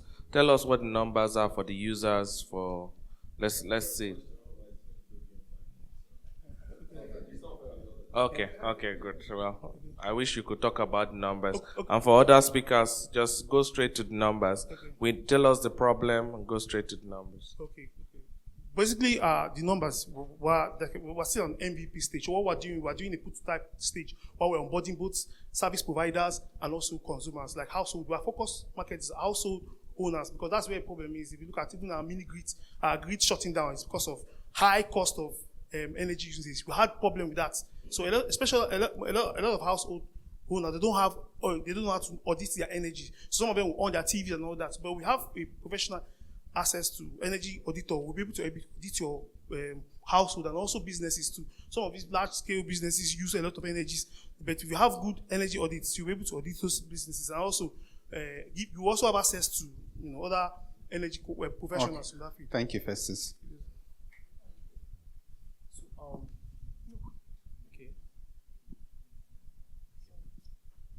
Well done. I like that you did not try to use. I like how unique it is, right? You're using a PDF to actually like pitch, right? It's not something we see every day. So I'd like to ask you. I hear a lot of we will. Are you guys currently in operation? Yeah, right now like I said, we've onboarded our MVP, like more like markets, a go-to-market strategy. That's what we started with an MVP, which is a demo of what we're doing. So that's what we're trying to do as customer acquisition. So what's the traction like? People are actually everybody wants to audit their energy because of the cost of energy right now. You know that Bambi are all complaining. The cost of fuel is very high. So a lot of people want to have access. But what our platform does again, it gives you access to other service providers like solar companies and all that. Okay, right now we have like 50 to 60 people on it. They are actually trying to get. Yeah. Like I said, the problem is still the user experience. Some of them are having problem with getting access to price comparative and all that. So we're still on building stage. What we're doing is. Yeah. So I have a question. Is it? I don't know if it's the same with what WATV does, right? And then what's the opportunity? Like, how is it unique? What's the difference between what WATV is doing and what Retrofit is doing? Ours is just basically a marketplace that not just only for auditors, like energy auditors, but also for skill acquisition. For instance, a solar installer too have access to that particular marketplace as a person to sell his installation services. So if I need a solar installer, I can go to the platform and I'll see a solar installer. They have variety of it, so you can pick which of them is preferable for you want to probably contact and all that. So that's how we make. That's how we can have access to that. So that's our unique difference, is because ours is focused on service providers. Service providers. Okay. Yes, sir. You want to be like a Jumia or a Konga when it comes to power. We are not. When it comes to power auditing and that kind of thing, because at one point you're telling me you have to audit power and do a comparison. Okay, Mike. 1 second. Okay. Which is the same thing I did. Okay. When I heard WATV had mentioned something like that before now. Then you said no, that apart from them, solar installers can also use the platform. Yes. And you can, so I'm a bit confused as to what exactly you want to do. Okay, let me explain. The Energy Retrofit is a marketplace. It's a marketplace for energy users. For instance, we have a lot of energy. Right now, we're complaining of generating. Nobody's talking about reducing your power. And some of those things that reduce your power is when you audit your power, know how much you're consuming. So you'll be able to know, okay, this is the amount of energy. So it's a yes, we do. Yeah. Yeah, exactly. And what else is also our platform too can also give companies visibility. For instance, if you're on our platform Like, for instance, yes. Your yes.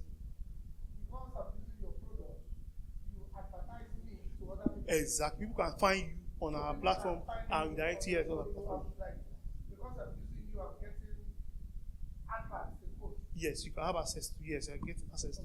So, why I'm making all of this is because your pitch was here and there. Yes, sir. It wasn't clear. Yes, sir. Huh? So next time you want to pitch, straight to the point. I think one of us had mentioned before, state what your company is about. And that's why you see when you go into most organizations, what do you see? They tell you, this is our vision statement. This is our mission statement. It is not because they want to put something there for the sake of it. They have a reason. So mere looking at it, you know what they are about. Of you can actually collaborate. I think there's something that you can do Yeah. together. So please make it better by coming together. Collaboration works. There's a lot of strength Okay. and power in it. Thank you. Thank you. I think so. We go to the next person quickly. All right. So please, for the rest, come here. Tell us this is a problem A, and 2, this is a solution. I found it. 3, this is my numbers. That's all. If I were you, that's what I would do. Please, can we do that? Thank you. Next. Carbon credit. Okay, there's a mistake in that.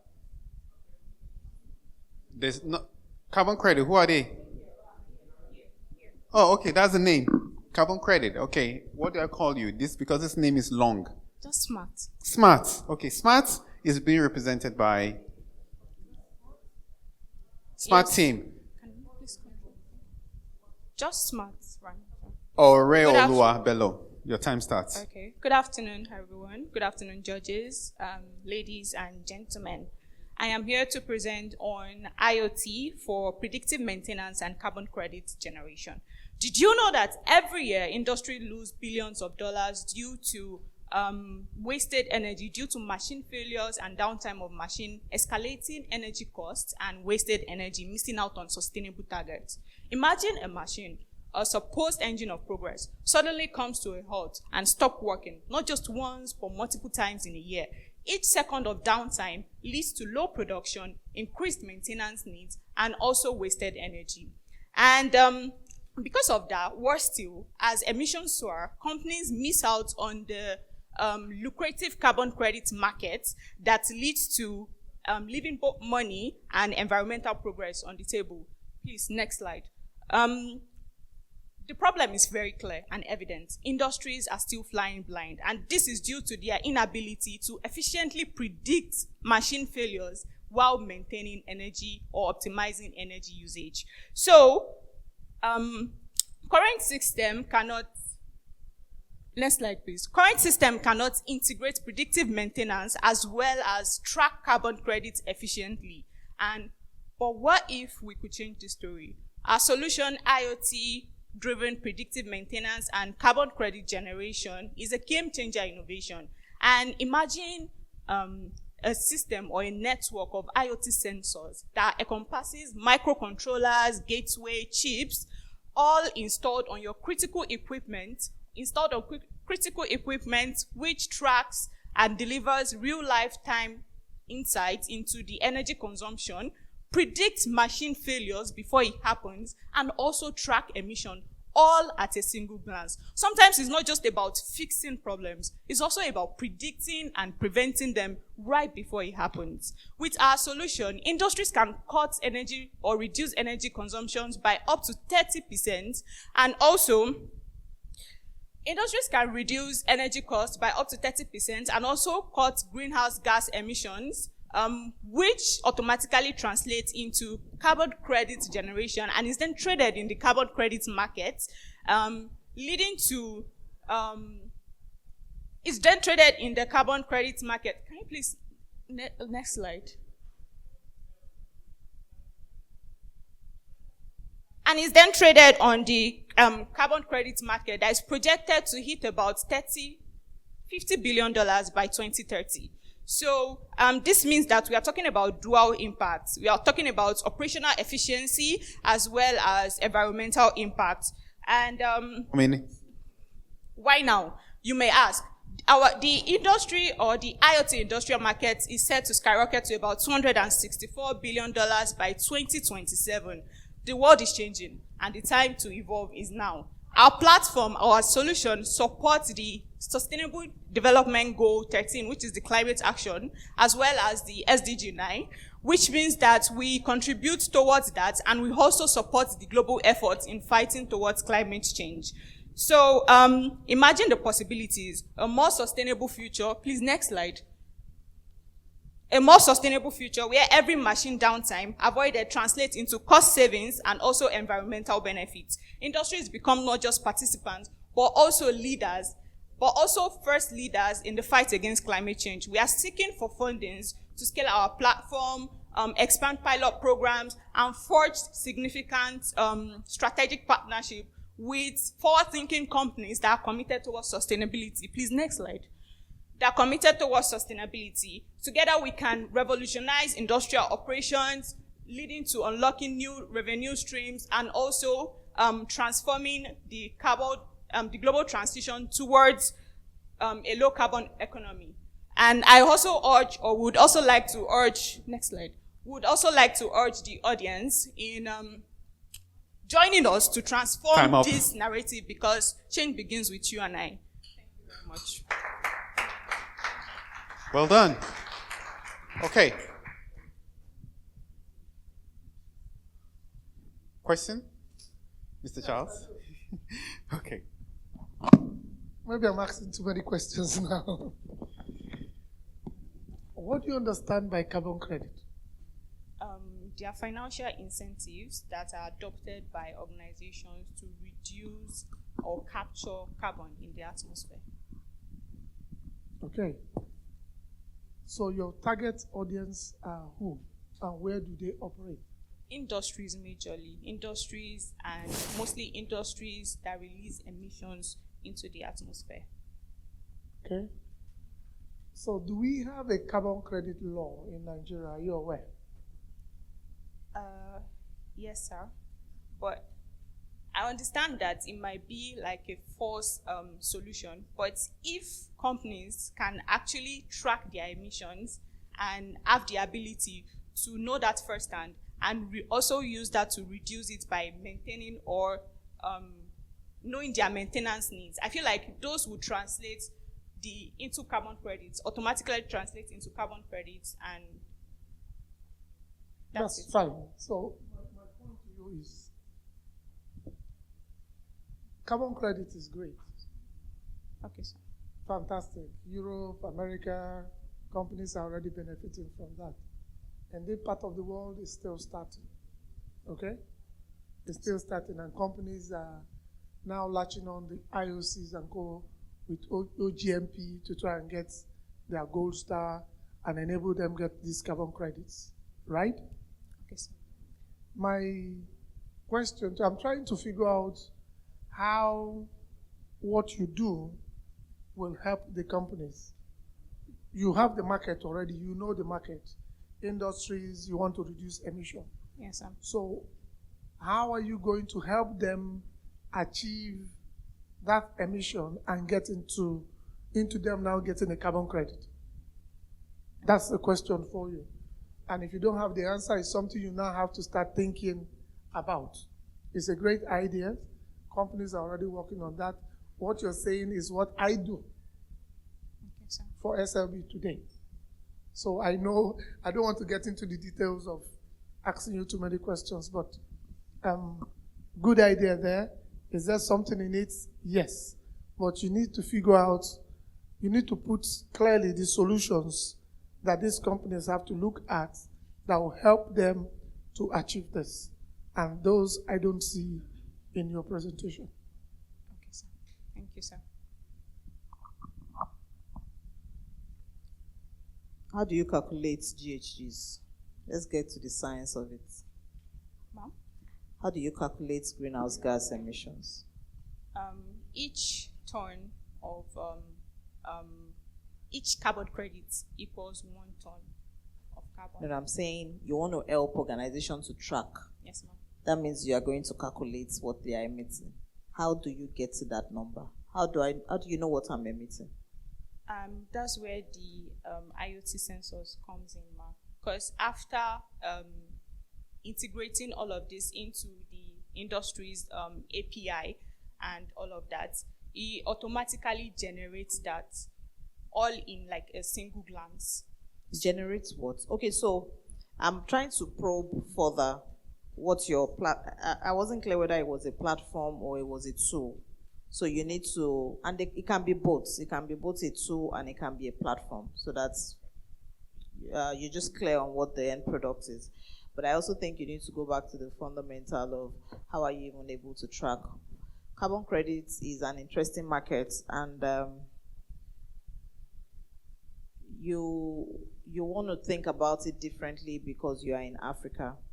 And don't focus only on the oil and gas. I would even say don't focus on the oil and gas. Yeah, majorly industries. And make it a commodity marketplace. If you want to do it in Nigeria, it's your vision, yeah? Do whatever you want with it, but make it very clear to everyone. Thank you, ma'am.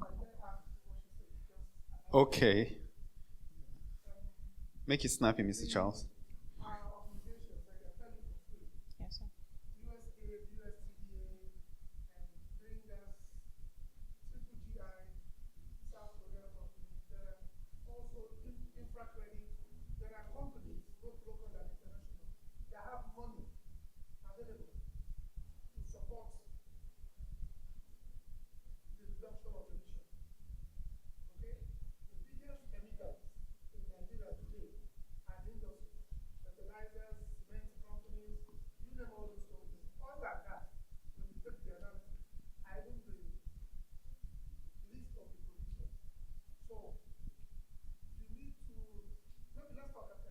Okay, Thank sir. you. Thank you very much. Yeah, thank you. I was hoping you could say that. All right, next person, please. We'll have 4 people to go. Yeah, just 4 more people, and then we're done with this. Next, we're having Sustain Energy Brick, and Abraham Alkali will be representing that team.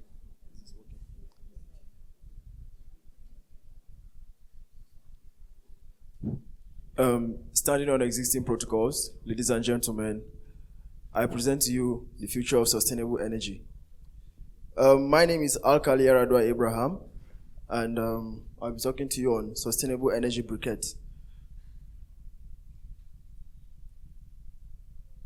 We know that energy is one of the basic things that men need in survival. Now, this man, over the years, in search of ways to get this energy, has actually found ways to actually get energy to push for things that enable his survival. But then, this has also caused a lot of problems, such as environmental pollution, land degradation, desertification, and the likes. International Agency for Energy tells us that over 80% of sub-Saharan Africa depend on traditional energy fuels. And coming down to Nigeria here now, in my vicinity, in Gombe State, in the last 4 months, about 2,500 trees have been cut down just for the generation of coal. And this has led to not only the loss of biodiversity and enhancing climate change, but also desertification in an area like that. So in light of tackling these challenges, we came up with an idea, Sustain Energy Brick, which is aimed at repurposing agricultural waste into something that is not only serves as a renewable energy source, but also takes care of carbon emission as well as push economic growth. Now, our solution cuts across SDGs such as SDG 3, 8, 12, 13, 7, which talks about clean energy, climate action, responsible consumption and production, good health and well-being, as well as economic growth. And this is how we aim to infiltrate the markets. Direct sales of these briquettes to households, also bulk sale to distributors and retailers, as well as agricultural waste sourcing. This agricultural waste sourcing is one way that we're going to generate income, in the sense that large farms that will need to discard the agricultural waste, we can go to them, tell them that we do this discarding, get the waste as a raw material for ourselves, while they pay us for discarding their waste. So one advantage of this idea is that it can be done on a local scale and in a way on a more larger scale. To start up on a local scale, we need about 5 million naira to do that. And on a larger scale, which is as a result of trying to get equipment, will cost almost 35 million naira. And please, I would like us all to take a good look at this picture. To these individuals now, they're only out there to earn a living, not knowing that they are causing a lot of damage to the world. So in light of this, I would say pushing the promotion and production of briquettes will not only help save the world, but it will help other individuals to also earn a living as they are doing that. So on a longer term now, what we aim to achieve with this, as apart from generating energy for normal cooking and heating and the rest, briquettes can be used to generate electricity. In Nigeria today, electricity is one of the major challenges. And if we really invest in this, invest more in research after starting up this, we believe that we'll be able to provide electricity for a major part of Nigeria as a whole. So these are my team members, in person of senior geologist Blessing Oluwakemi Jimo, my humble colleague here, Abdusalam Sule Yusuf, and myself, Akari Ado Ibrahim. Thank you.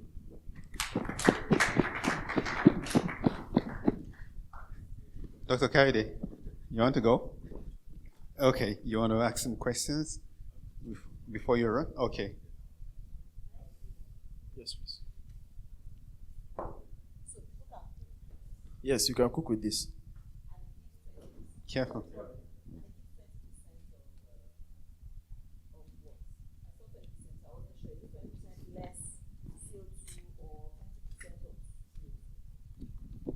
%.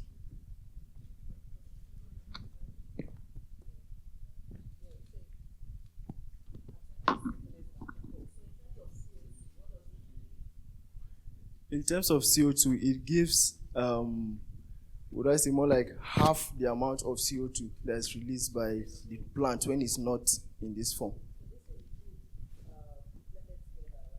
Yes, this is rice chaff actually. You can actually use any agricultural waste: rice chaff, sugar cane, coconut shells, coconut husk, and the rest. This is our raw material, what we use to make this. So this is biogas? Yes, ma'am, this is biogas in other form. In a way, yes.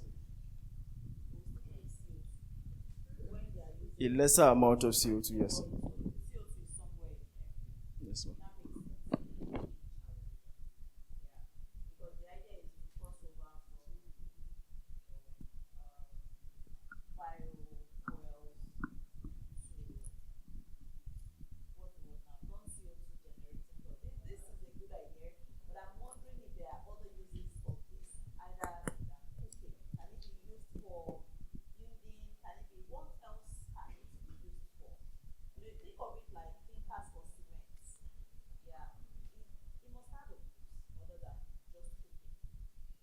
Generating electricity.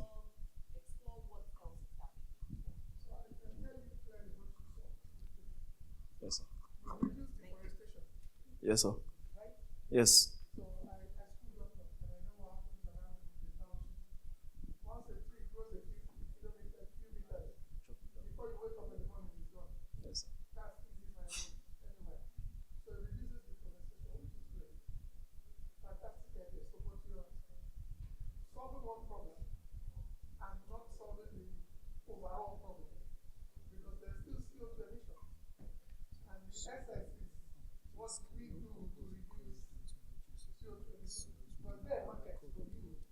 Okay.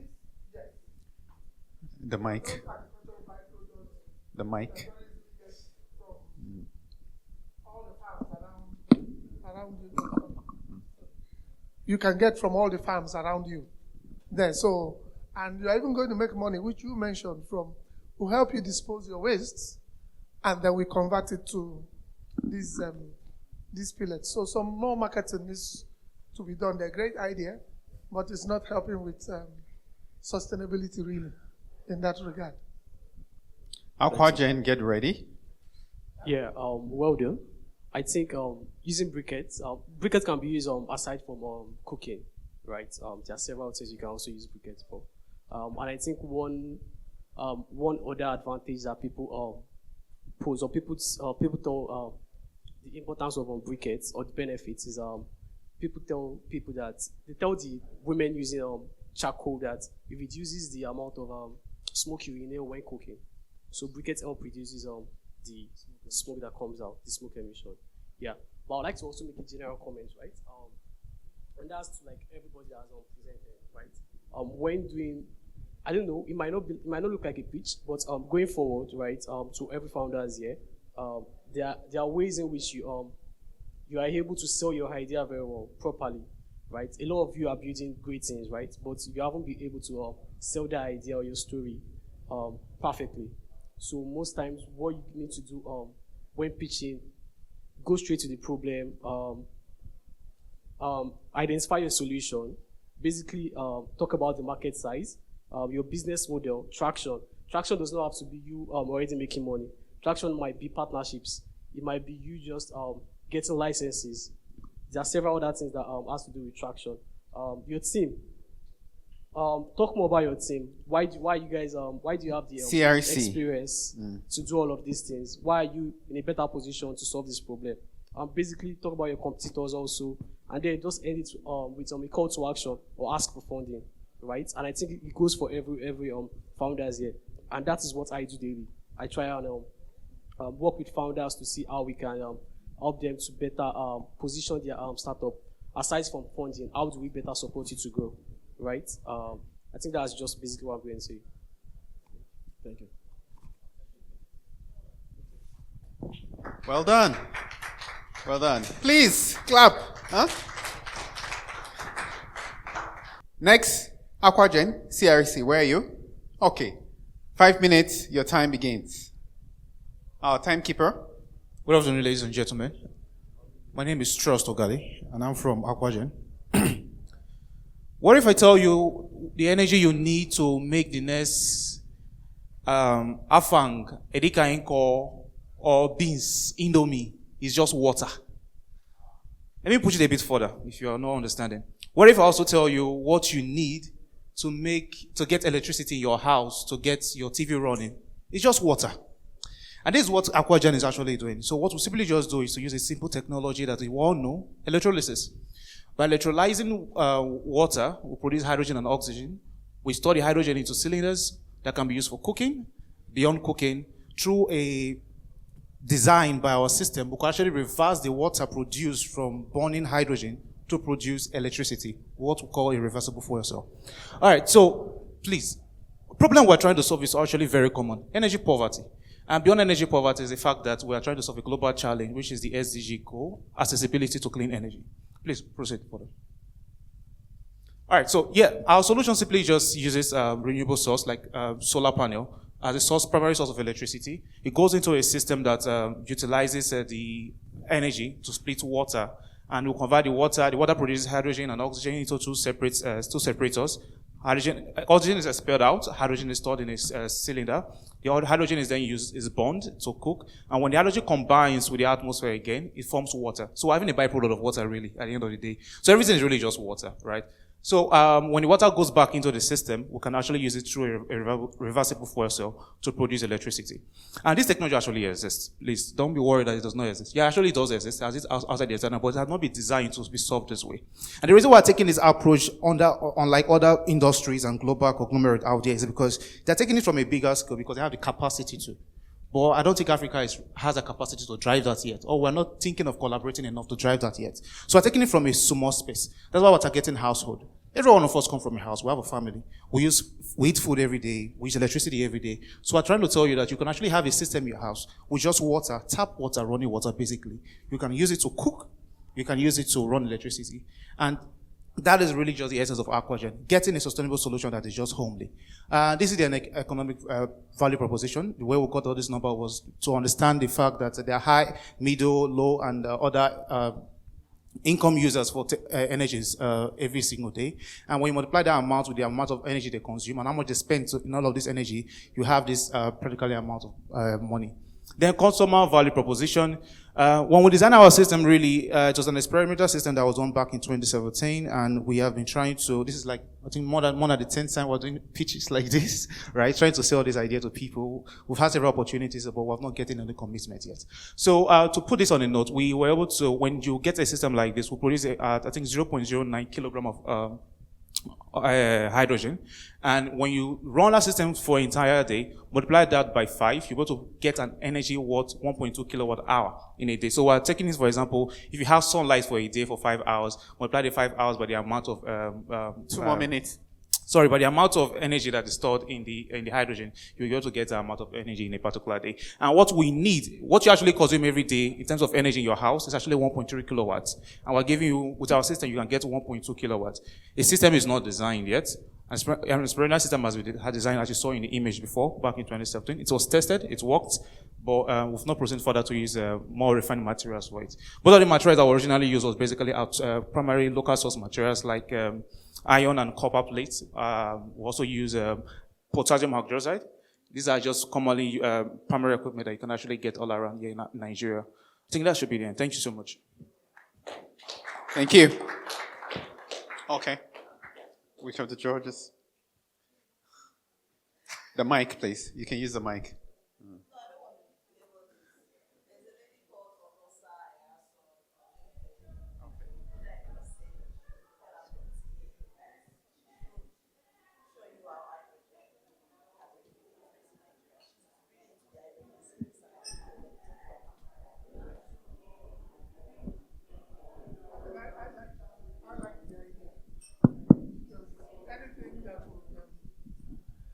I mean, we know the cost of fuel today.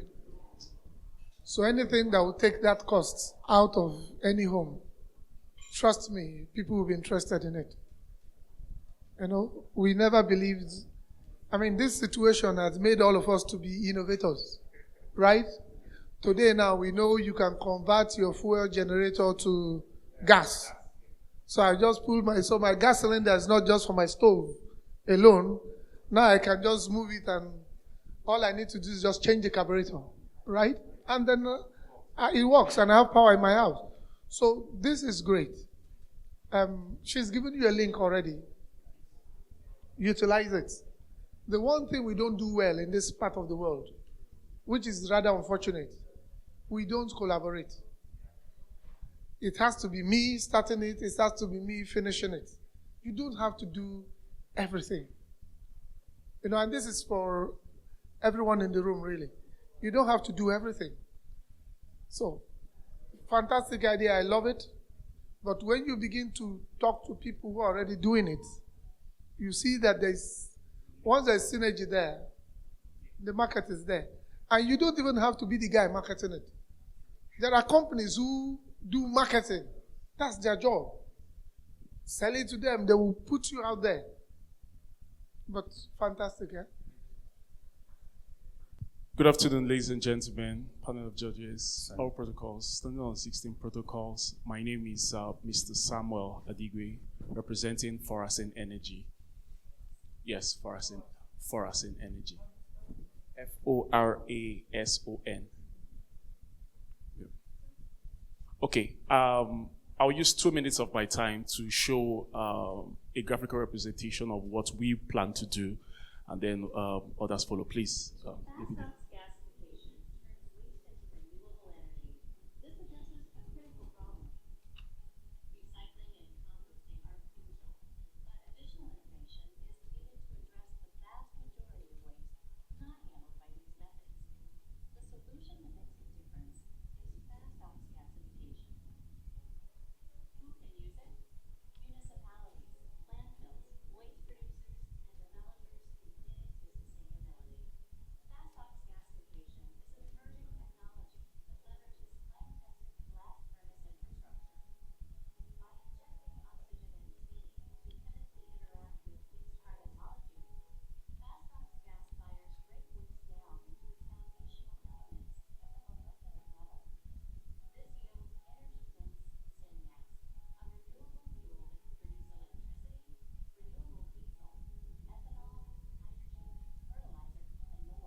Thank you.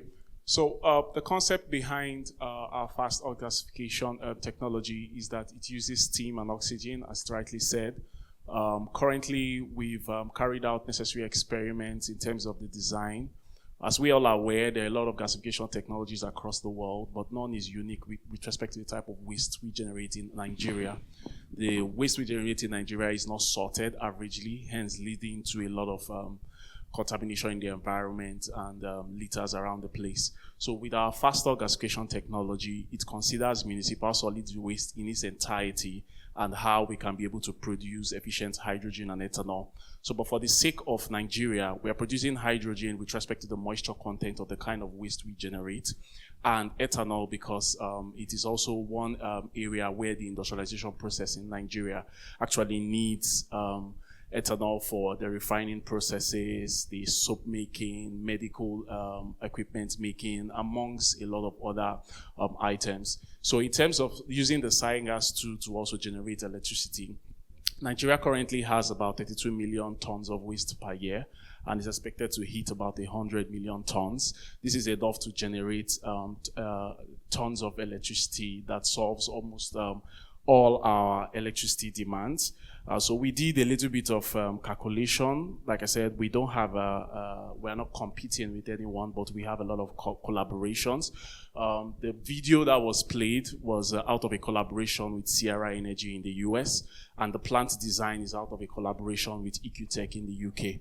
So we have done our research in terms of what our waste composition type is all about and the chemical compounds and parameters of our waste. We have forwarded that, and we are looking forward to harnessing this infrastructure in Nigeria to once and for all reduce the landfills that we have in the country. Now, one other added advantage of this, our fast oil gasification technology, is the inclusion of an artificial intelligence carbon capture technology. Now, this is needed to be able to trap and track both remotely and real time every point of the facility where carbon emissions is being out. But unfortunately, your time is up. Okay, there wasn't the. Yeah, so your video took a large chunk of your time in. Okay. Yeah, that's fine. 30 seconds. Okay.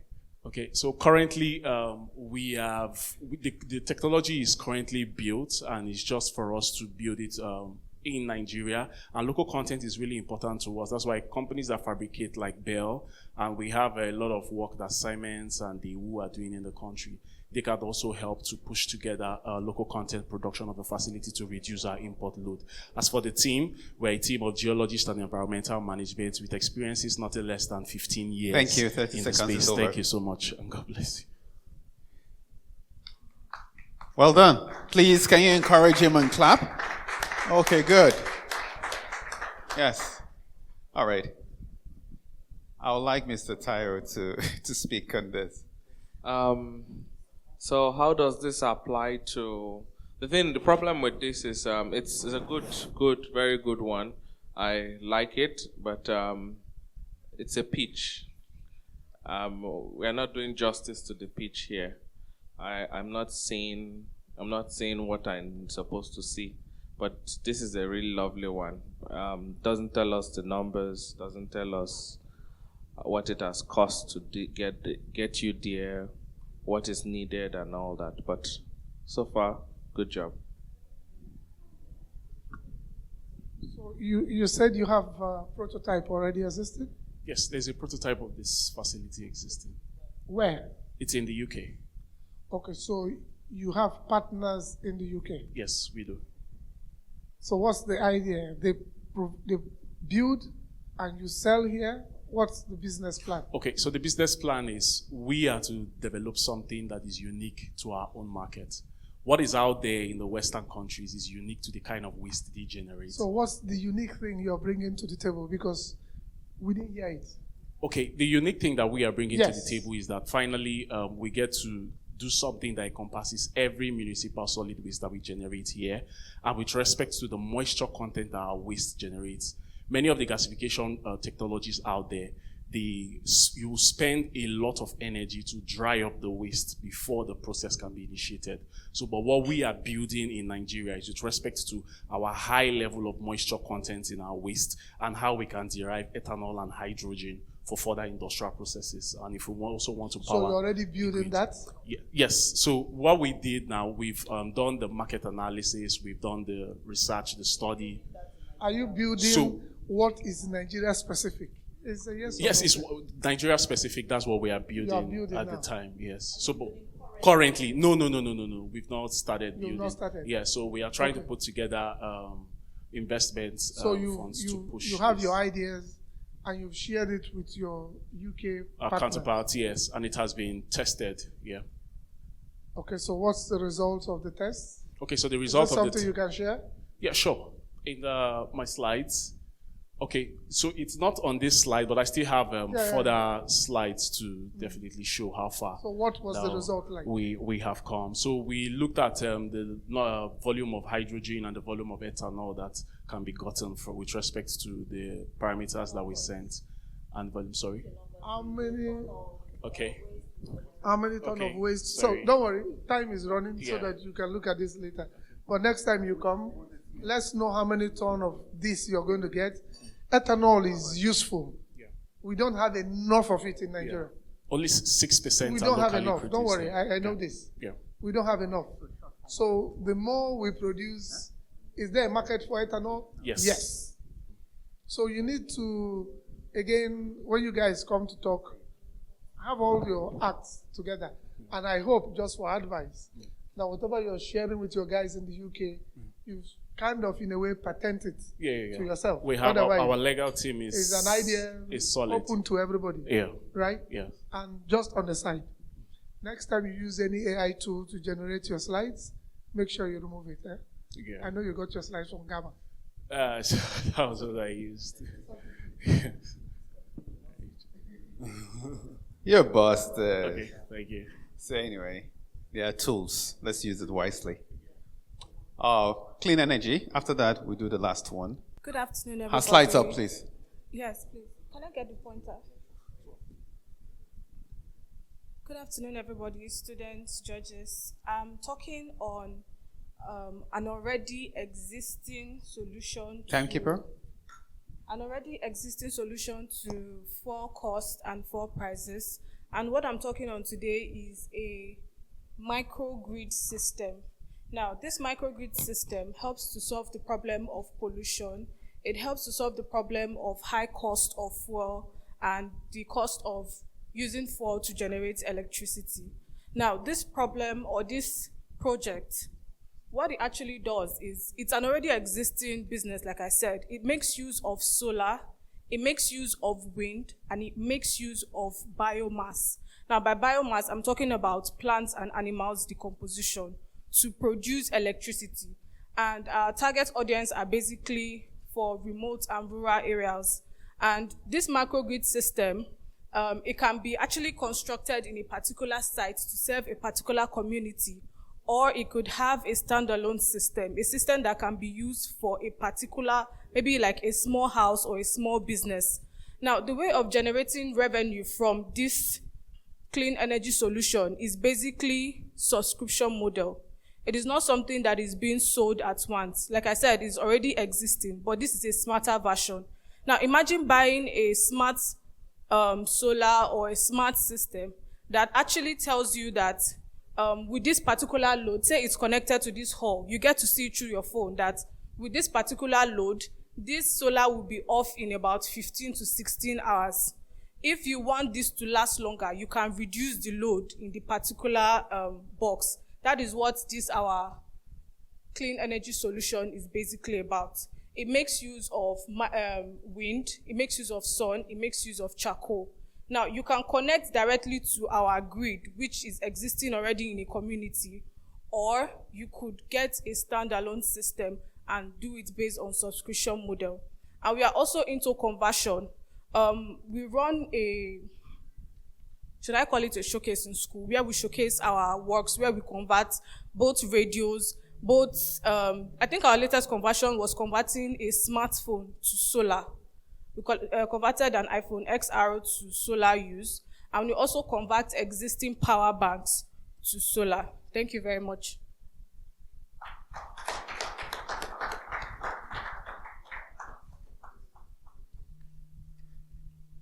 She's changing the landscape. Huh? It's not new, but it's smarter. Yeah, I know a few solar companies who, when they come to your house and install all the solar things, you can actually on your phone see what your consumption is, know what you're going to knock off, and know what you want to leave on, and things like that. So this in itself is good. But you mentioned about providing a grid, so I didn't quite understand. Yes, that. Our plans for it is setting up a grid, like going to a particular community, a remote community, and setting up a grid. Now, this grid has solar panels, it has windmills. Now, for the time where the sun is out and is at its peak, it runs the particular people that are connected to that grid. So you will provide the solar panels, you're going to provide the windmill, you're going to provide all of that. Yes. And then supply to your consumers. Yes, to consumers that are connected to it. Okay. So while doing all that, I hope you have the license from NERC.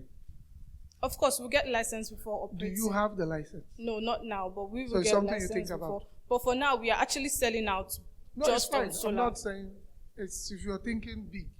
Because by the time you're going to a community and setting this up, they're going to come after you. Right? You don't have the license to operate and generate power. So that's one bit. Advice again on it, which is great.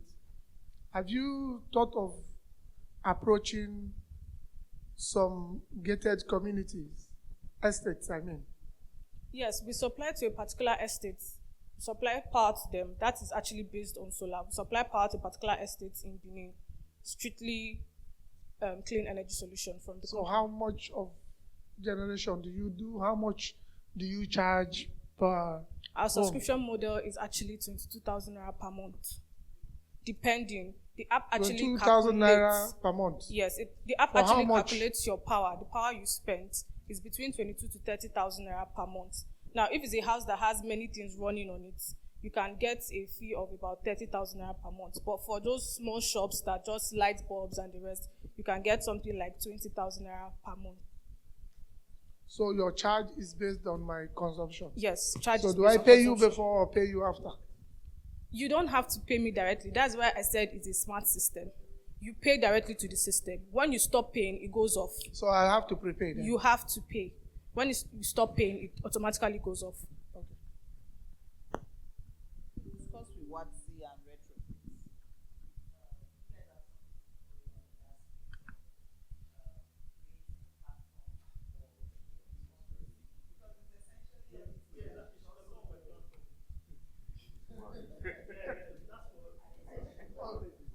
Hold on. It's not coming on your platform. You see, you already, no. You are trying to subsume them. No.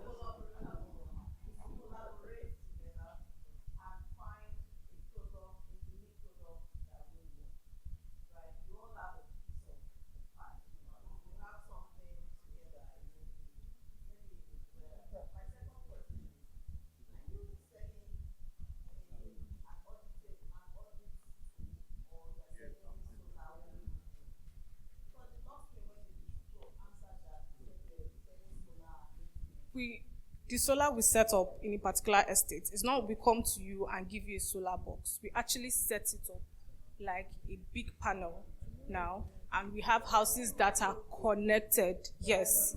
Yes. Yes. Yes.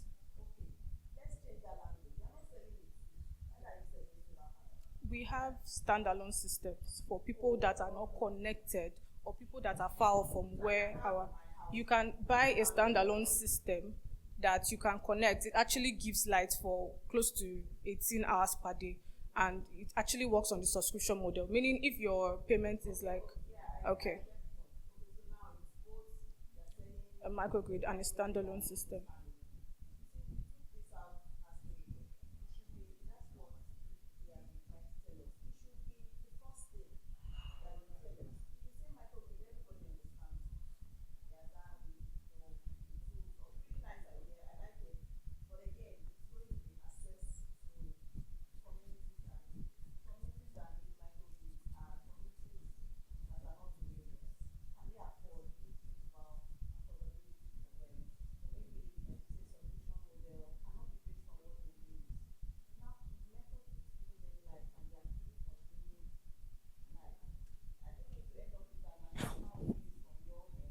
our target audience are actually for remote areas, those areas that don't get much of electricity. we hear of national grid collapsing almost every 24 hours, so that's.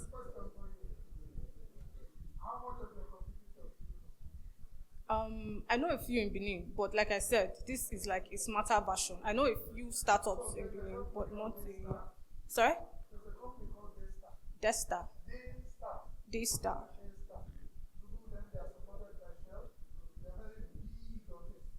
Okay. Yes, sir.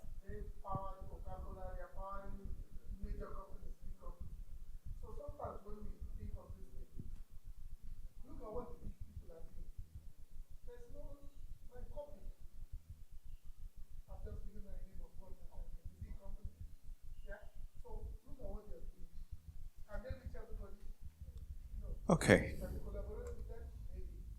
Okay, sir. Thank you, sir. Thank you so much. Please give her a round of applause. Okay, standing on the existing protocol is Akajofa Faith Delizia, and I don't have a slide. I backed down on Bichaton. So, and I can't give what I don't have or I don't know. So this is what me and my team have been working on. It's a website. It's an app we are creating, and it's a digital design and development company geared towards technological development of small, medium, and large-scale enterprises. We can help create a unique, stylish website that will distinguish them amongst their competitors. And at Innovexa, we can develop custom software to bridge consumer relationships, streamline customer service, and manage multi-branch operations seamlessly. Our solutions are designed to centralize communication and management, making it easier for you to engage with customers, coordinate across branches, and deliver a cohesive experience across your entire petroleum and oil and gas network. This way, you can build stronger customer connections, enhance service quality, and maintain smooth operations across all locations. So why I drew this here, so far, we've been able to gather young people with like minds. We've been able to visit people that have retired from petroleum companies, get ideas on how to groom the websites. And we've also gathered problems that the oil and gas and petroleum industries have been facing, and we're also looking for ways to solve them. And we also get to visit little petroleum industries, at least to get more ideas on what we want, where we are going to. And I think one of what we heard, we got to know was that the oil, petroleum and gas industry is confronted with numerous challenges normally, and ranging from environmental concerns and technological gaps to geopolitical risk and workforce issues.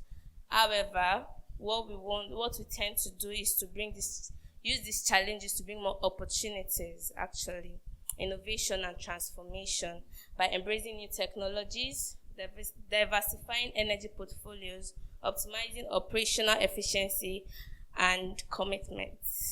Thank you.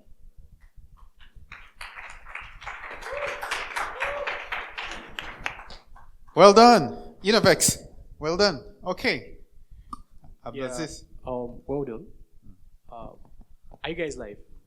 Sorry? Are you live? Live? Your website. No, not yet.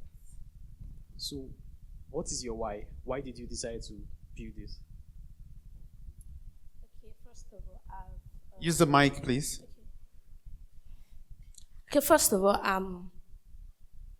I get to I get to associate with people. I get to hear what they say, and so far I have young ones who are innovative. I get you, but why I'm asking you why is, how did you come up with this problem? Why do you think it's a problem?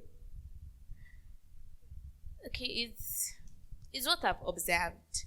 Okay, I won't mention the oil company, but my dad once worked in an oil company, and I do follow him. Then when I was little, so I think through that, I've always had it in mind since I was little, but have ideas to bring it out here. So I decided to start something. Sorry to question. I think from what you've done, right? You said you guys have validated. You guys have tried to validate it. No, not yet. You said you've gone to meet retired Yeah, people, so right? So I think that should have spoken to your problem. Like, oh, this was what we saw before we decided to go into this thing. And after speaking to this group of people, this is why we are coming up with this solution. Because you haven't given us a reason why this solution is a valid one, right? And also you didn't also speak about your competitors or people who are already in the market, or what have you guys achieved from when you started to where you are now? That's why I said we're just coming up. We are just coming up. So we meet people. We've not brought it out yet. We meet people just to get ideas, just to know what is happening. So you're in the ideation stage, basically. Sorry? You're in the ideation stage. Yes.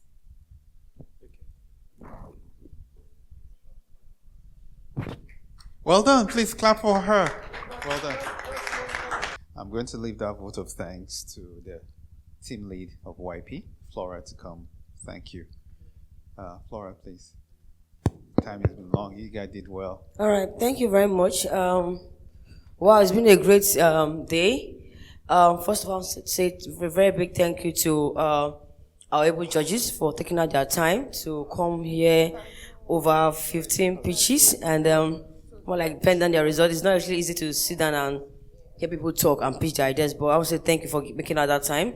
And also, this is actually our first inaugural EnergyTech pitchathon, and so we'd like you to give your feedback so we can improve better, over the coming years, because we want it to become something that happens yearly in NAPE, whereby we get to encourage young professionals like yourselves to come in and pitch your ideas and then have investors invest or get mentorship to actually grow your business better.